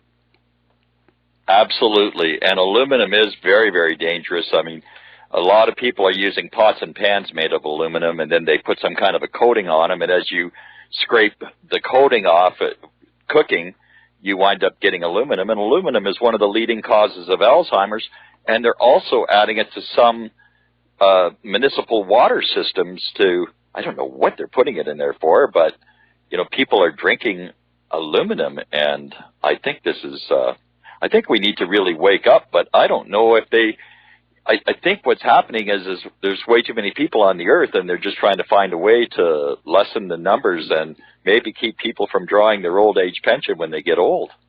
Well, maybe, although Alzheimer's patients can live a very long time and the cost of their care is excessive. But I think we could take a lesson from Flint, Michigan, where they made decisions regarding their water supply that were based entirely on economic necessity, and really without consideration for the quality of the tap water. And that's become a major scandal all over the United States, where these water systems are deteriorating.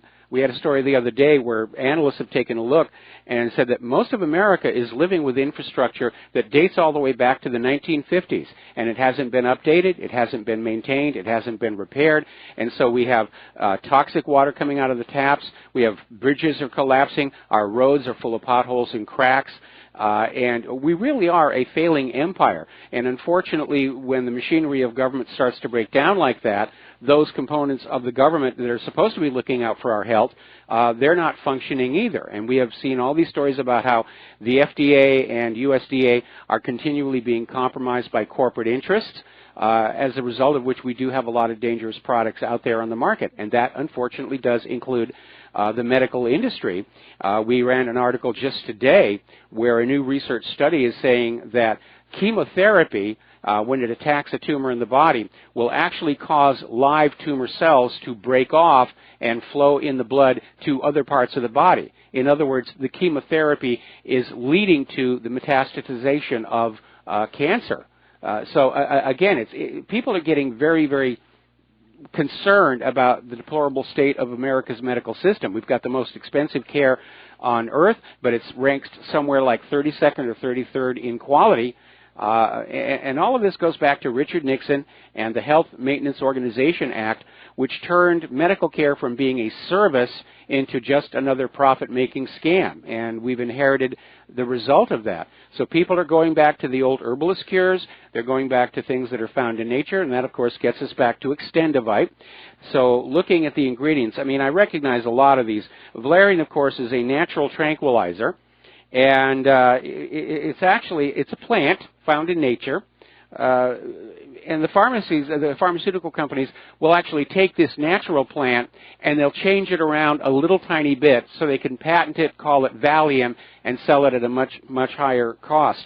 And again, it underscores the fact the goal here is profit, not necessarily the health of the people. But what do some of these others do? Cayenne, I understand, is a vasodilator that's going to open up the blood vessels and allow the blood to flow. But what do these other ingredients do? Well, at heartdrop.com, I have frequently asked questions. Well, actually, no. I have the herbal descriptions. And, you know, we know that garlic has been used for thousands of years. It's been prized since the first records of civilization for its uses in treating wounds, infections, tumors, and intestinal parasites.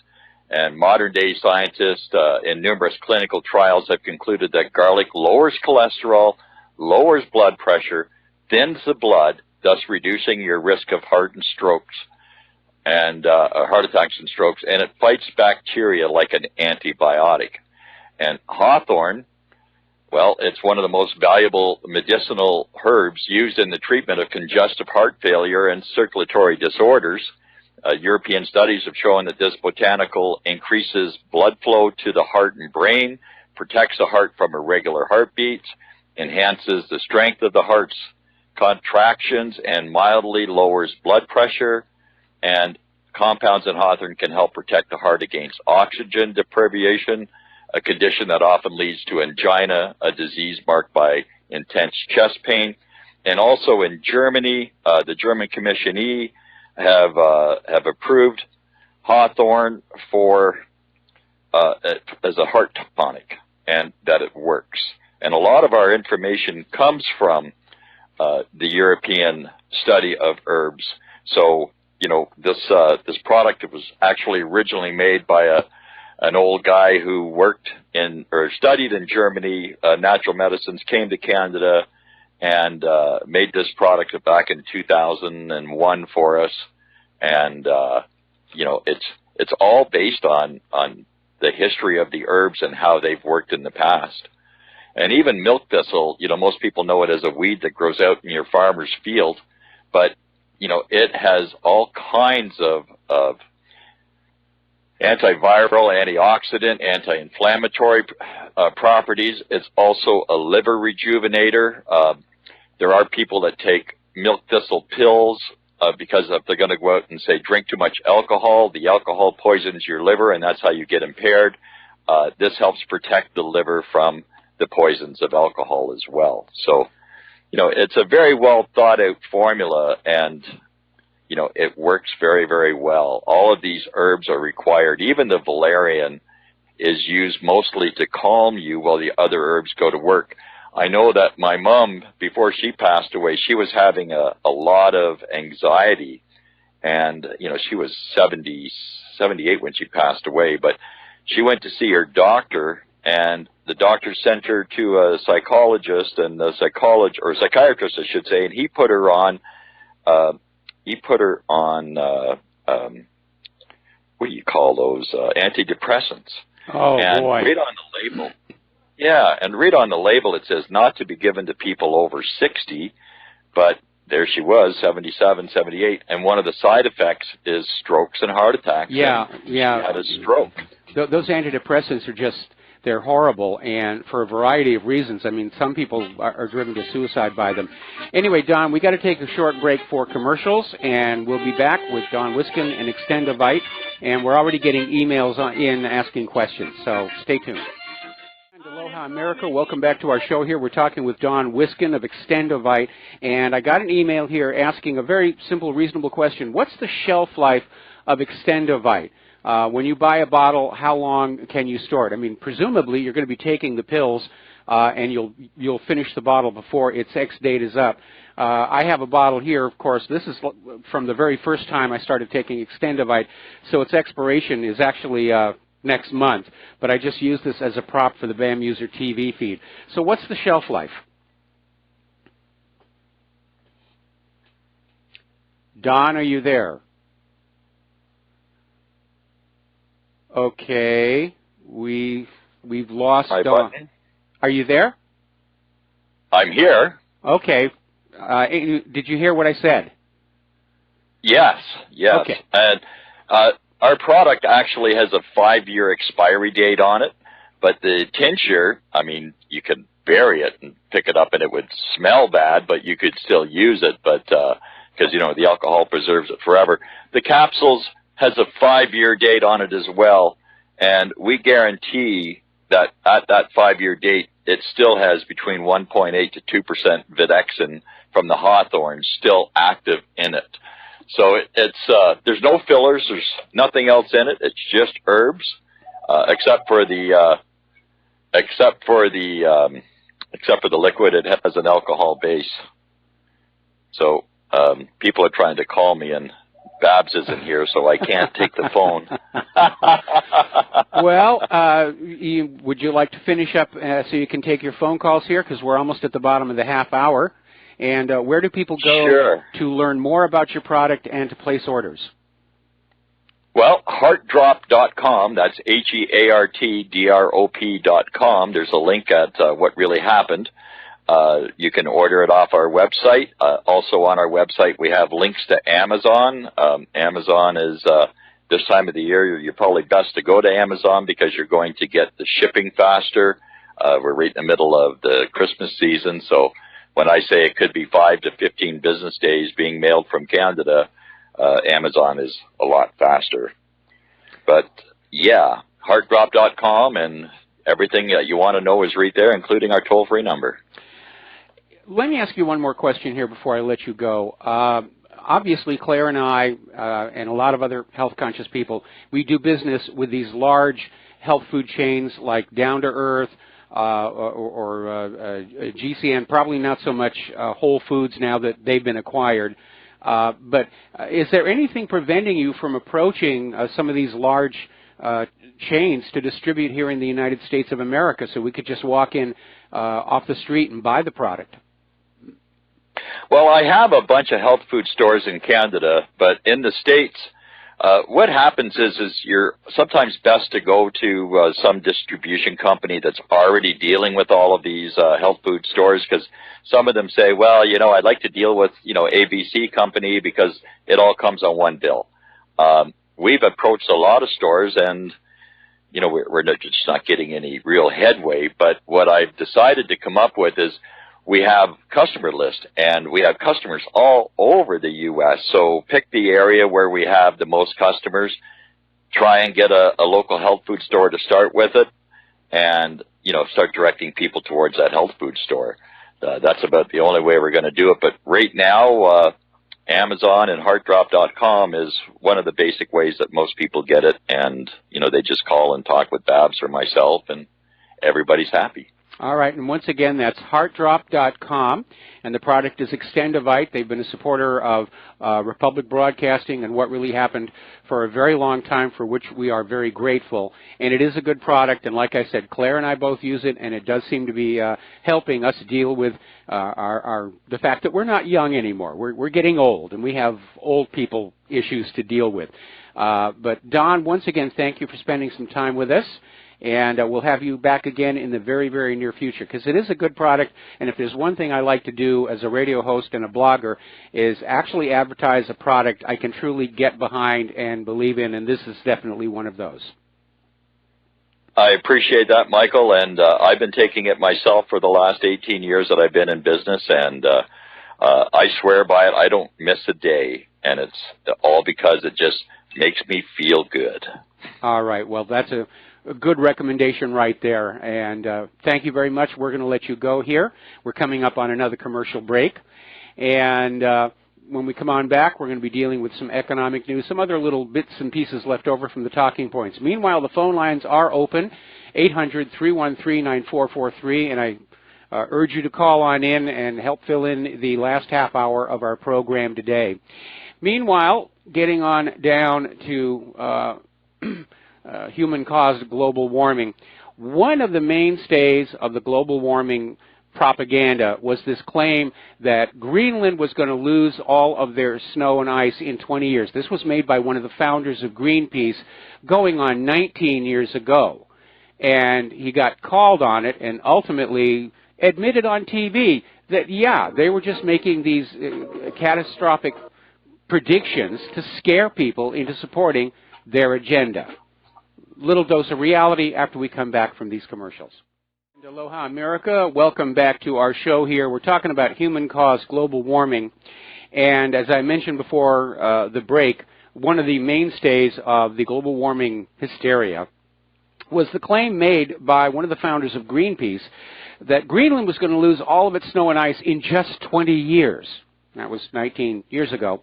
And, of course, Greenland does still have its snow and ice. And this individual was basically cornered during a TV interview about the prediction and basically came on out and said, well, we have to say these extreme things so people will be basically more willing to support the agenda. In other words, it's scare tactics. The world is coming to an end. You are to blame, and we offer to sell you a solution. The reality is that Greenland temperatures have been declining for a century. And that's the reality. Now, over in Great Britain, they're heading into another brutal winter, and it's complicated by the fact that one of the North Sea oil pipelines has had to be shut down for repairs, and oil and gas prices are already going up. Now, remember, the British government has been pushing the idea of 100% renewable energy.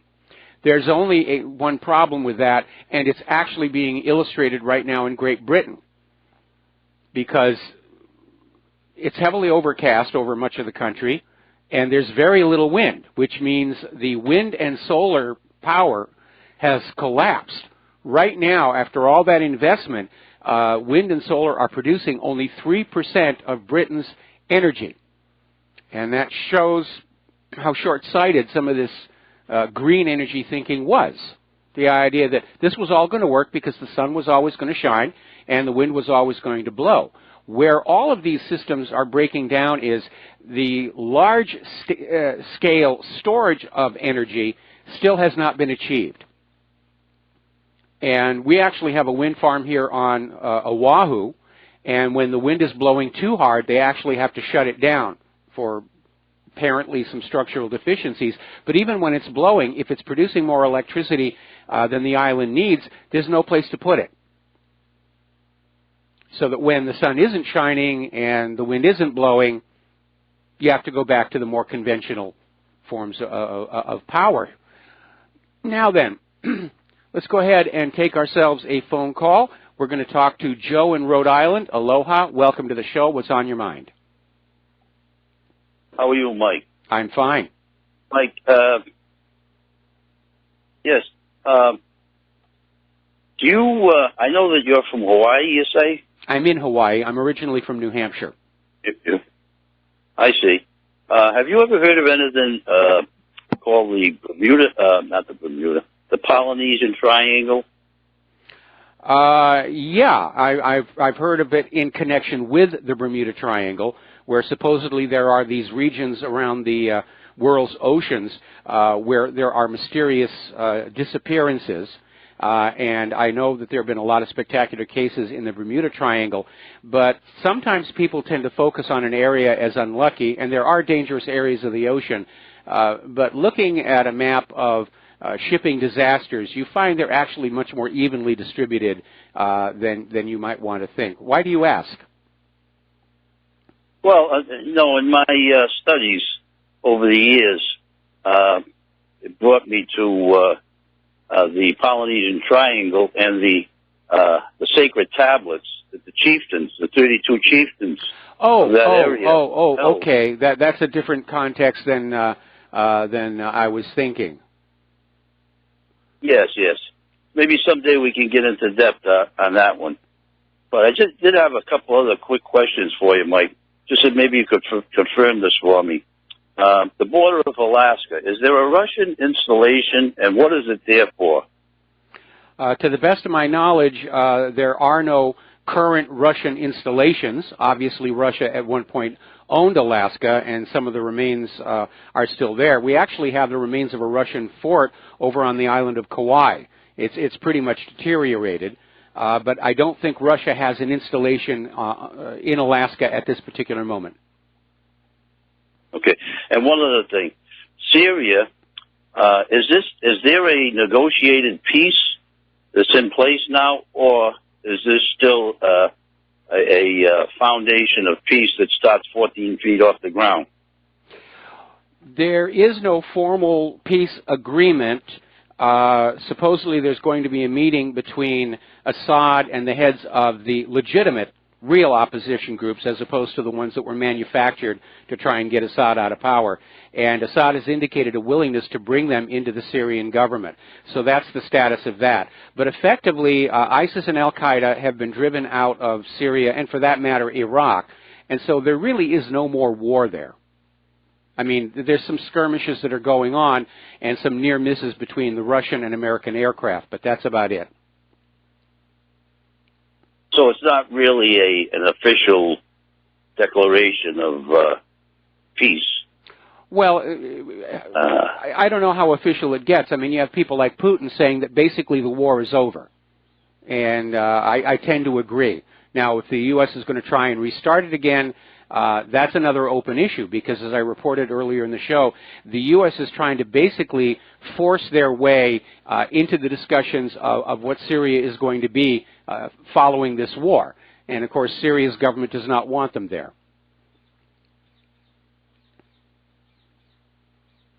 Okay, Mike, I'll let somebody else call in. Thanks a lot for your information. All right, thanks an awful lot here, and we're going to switch over to Sherry in Texas. Aloha, Sherry. Welcome to the show. What's on your mind? Thank you, Mike. The bits and pieces here, too. Sexual allegations. This is a free-for-all. And it's so funny. I mean, it's sad, but it's funny. But I listen to corporate radios, you know, the AM shows in the morning on corporate radio, the networks, ABC, you know, CBS and stuff. And it's like all they can talk about. It's like they're on the outside looking in, and so nothing is safe to talk about without losing their audience. You know, if you say anything that's going to offend Trump supporters, they kind of lose all their callers, and they wind up having friends and people in politics that, if they can, to kind of come in and be a caller for them, so they'll have something to banter with.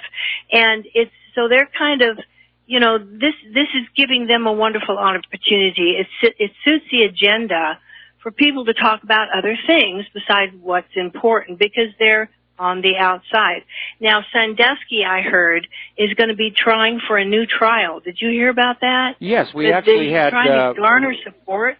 Yeah, we had a guest on the show or just earlier this week who basically is written a couple of books about the Sandusky case and about false memory syndrome, and says, yeah, there is a basis for a new trial because the entire case against Sandusky was people heard something that they jumped to a conclusion. There were no eyewitnesses accounts, and apparently the supposed victims were browbeaten into making these allegations. And again, nothing new there. We saw it all with the McMartin preschool. And you're right, it's another free-for-all. And the corporate media loves it because they have been losing their audience over their bad reporting. And now they've got something that's sexy and titillating, and people are going to tune on in and to wag their finger at these sexual abusers, or some of them are probably daydreaming and wishing that they had the kind of power and money it takes to be able to do that stuff themselves. So, yeah, it's working for the corporate media, and as you mentioned, corporate media's job is to keep us focused on, you know, the sexy stories, so we're not paying attention to the really important stuff. Two good examples from the past that I can mention, of course, was back in early 2001, the U.S. government was already informing other nations of a plan to invade Afghanistan in October of that year. And it was carried in BBC and Jane's Defense and all these other newspapers all around the world. Here in the United States, all we got was Gary Condit and Chandra Levy. You know, were they having an affair? Did he kill her? And that's why I call the process being conditized. And then again, when we had the Whitewater investigation, which was really getting dangerously close to that CIA gun and drug running out of Arkansas, they diverted and they went on over to Monica Lewinsky in her stained blue dress. And that's what they dangled in front of the American people, so they weren't thinking about the horrible specter of government-sanctioned drug smuggling into this country being sold to our kids. Yeah. Well, you know, I have to apologize. First of all, I couldn't remember where I heard the Sandusky thing. Okay. Because there's two other stations I listen to on a regular basis. And so, yeah, I can't say I agree with this false memory thing, because I had some abuse as a child. And I do remember, and you do remember certain things. And, you know, you can't just write it off as false memory, I have to say. And that's all I'm going to say about that. Well, that's why I made the point of lost memories, not repressed memories, but memories that just get lost. Yes. But I'm in agreement with you that there are traumas that can basically erase themselves from your mind. And I'll give you one really good example. Claire and I went through the big Northridge earthquake. And we were very close to the epicenter. We lost about half of everything we had, including 2 very large graphics workstations, because I was running an animation business out of our home. And these were silicon graphics, big machines, not normally found in homes. And I remember vividly being awakened by the start of the quake, and you're just dealing with all the shaking and everything. And then my next memory is after the sun had come up, because the quake hit in the very early hours of the morning. The next memory I have is it's daylight, we're picking up the debris, we're trying to put the house back together. And Claire has told me that, you know, I got her out of our apartment building, and then I and some other people went back on in to make sure there weren't any trapped people. And I don't remember any of that. Yeah. And I understand that because I have a similar incident too. Yeah, it can happen. It can happen both ways and for different reasons. And also, well, I won't go into that. I won't go into out-of-body stuff because you can be out of your body before an impact, like if you're falling from a plane or in it didn't work for me when I had a bad impact as a child here. Anyway, listen, we're running out of time, Sherry. Anyway, there's 2 other things, but I'll save them for another time. Yeah, because we're running out of time, and I got a couple more callers and a couple more news things that I want to get to. So let's go to Al in Canada. Aloha, Al. Welcome to the show. What's on your mind? Hi, Mike. You were talking about renewable energy, as they call it. You forgot to mention these solar salt. Solar salt reactors that actually concentrate. Well, some of them, they use the parabolic mirrors to concentrate the sun into like a focal point in the center where it heats. It's basically heating salt and turning it into a liquid so that it can, once again, heat water, turn turbines, blah blah blah. Yes. The same old, right?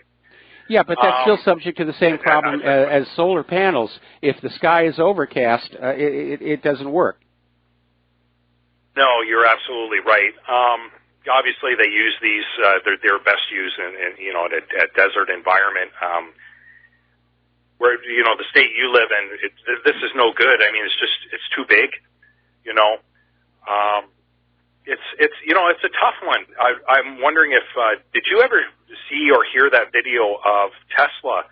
Elon Musk is now putting out transport trucks, and it's Loblaws jumped right on it. They've ordered like a fleet of these things. Okay. When they're going to be ready in a couple of years. I don't know whether you're up on them.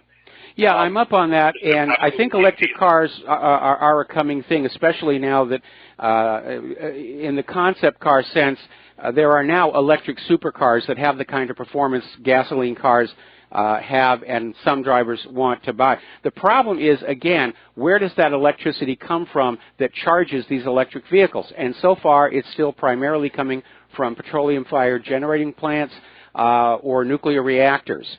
The sad reality here in the United States is all of the available hydraulic generating capacity, dams, they've already been exploited. There are no more that we can build more hydroelectric dams across.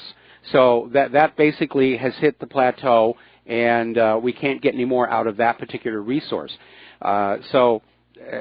What I really think people ought to be working on is more directed toward fusion reaction research and finding a new way to generate electricity that doesn't depend on the sun being out and the wind blowing, but doesn't have the downside of fission reactors. The problem is that fission reactors, uranium fission reactors, have been emphasized in this country because you can get bomb stuff out of them, which is why this country is trailing behind the rest of the world in thorium cycle reactors. But even thorium cycle reactors, I think, are less desirable than fusion reactors. And I know the Chinese and the Russians have achieved break-even with hot fusion reactors. And I understand that researchers are still looking into the phenomenon that was called cold fusion, even though they're starting to think it isn't really fusion, there's something else going on, but there is something else that's going on that yields more energy coming out of these little cells than is going on in. Again, we've seen how politics dominates research and commerce in this country, and there may be technologies out there that should be investigated, but if they are a commercial threat to the existing established order, they'll be discouraged, and there won't be any funding for it. A good example, of course, is during the global warming hysteria. Plenty of money for scientists claiming to prove human-caused global warming, and no funding at all for scientists saying that it should be re-examined. Yep. You know, in Ontario, half of Ontario Hydro 1 was sold to a private corporation, and now I talked to a bunch of people. It's harder to get a permit to put up solar panels. What an amazing coincidence, eh? Well, we went through that here with Hawaiian Electric. I mean, when the push for solar first started, everybody was getting solar. There was a tax break. And then all of a sudden, the Hawaiian Electric company said, we're losing money here because people are going solar. And then all of a sudden, it got really hard to get a permit to add solar to an existing structure.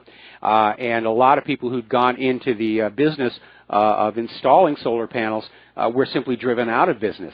And so that's another good example about how the existing established companies will stifle innovation and development. Well, we're getting some crosstalk here, Mike. Mike, I know you have another caller. I'm gonna let you go. I'm gonna listen. Thanks a lot for your time. All right. We got to take a break for commercials. We'll be back with another call and the end of our show. Aloha, America. Welcome back to our show. Last segment of our program today. We're going to go back to the phones here. Kathleen in Paris, thank you for waiting so patiently. What's on your mind? Hi, Michael. I was going to talk about the Zionists and the selling of what I call the Holocaust hoax, how it's been perpetrated on the whole world about. First of all, does it matter what Trump says about where's the capital of Israel? If in fact Israel was stolen from the Palestinians, I mean, who is this Balfour guy that thought he had the right to give Palestine's land to the Zionists? Well, is that legal? Is anybody fighting the legality of that? Well, unfortunately, basically, yeah, it's illegal. Now, as far as Balfour, at the time, Palestine was a British protectorate from which Balfour said, I have the right to make this promise. Now, Balfour did not actually give Israel part of Palestine. He simply declared it would be a good idea and something to be worked for. But Israel basically acquired the land in Palestine by force of invasion. So war, of course, I think is the ultimate illegality. Now, as far as Donald Trump is concerned, no, he does not have the authority under any law anywhere to give Jerusalem entirely to Israel. The United Nations has declared that Jerusalem is a shared city among the 4 major religions that have holy sites there. And East Jerusalem is supposed to belong to the Palestinians and the Muslims. And Palestine is willing to share. They want East Jerusalem for their capital, and Israel can have their part of Jerusalem as their capital, but Israel wants it all. But Trump's declaration was a big bluff.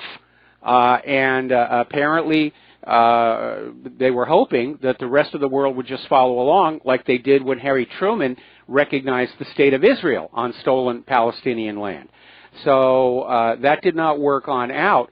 And so it's a completely meaningless, empty, symbolic gesture that was done to make Netanyahu happy, AIPAC happy, Sheldon Adelson happy, and it has basically united the Muslim world in anger against the West, especially the United States of America.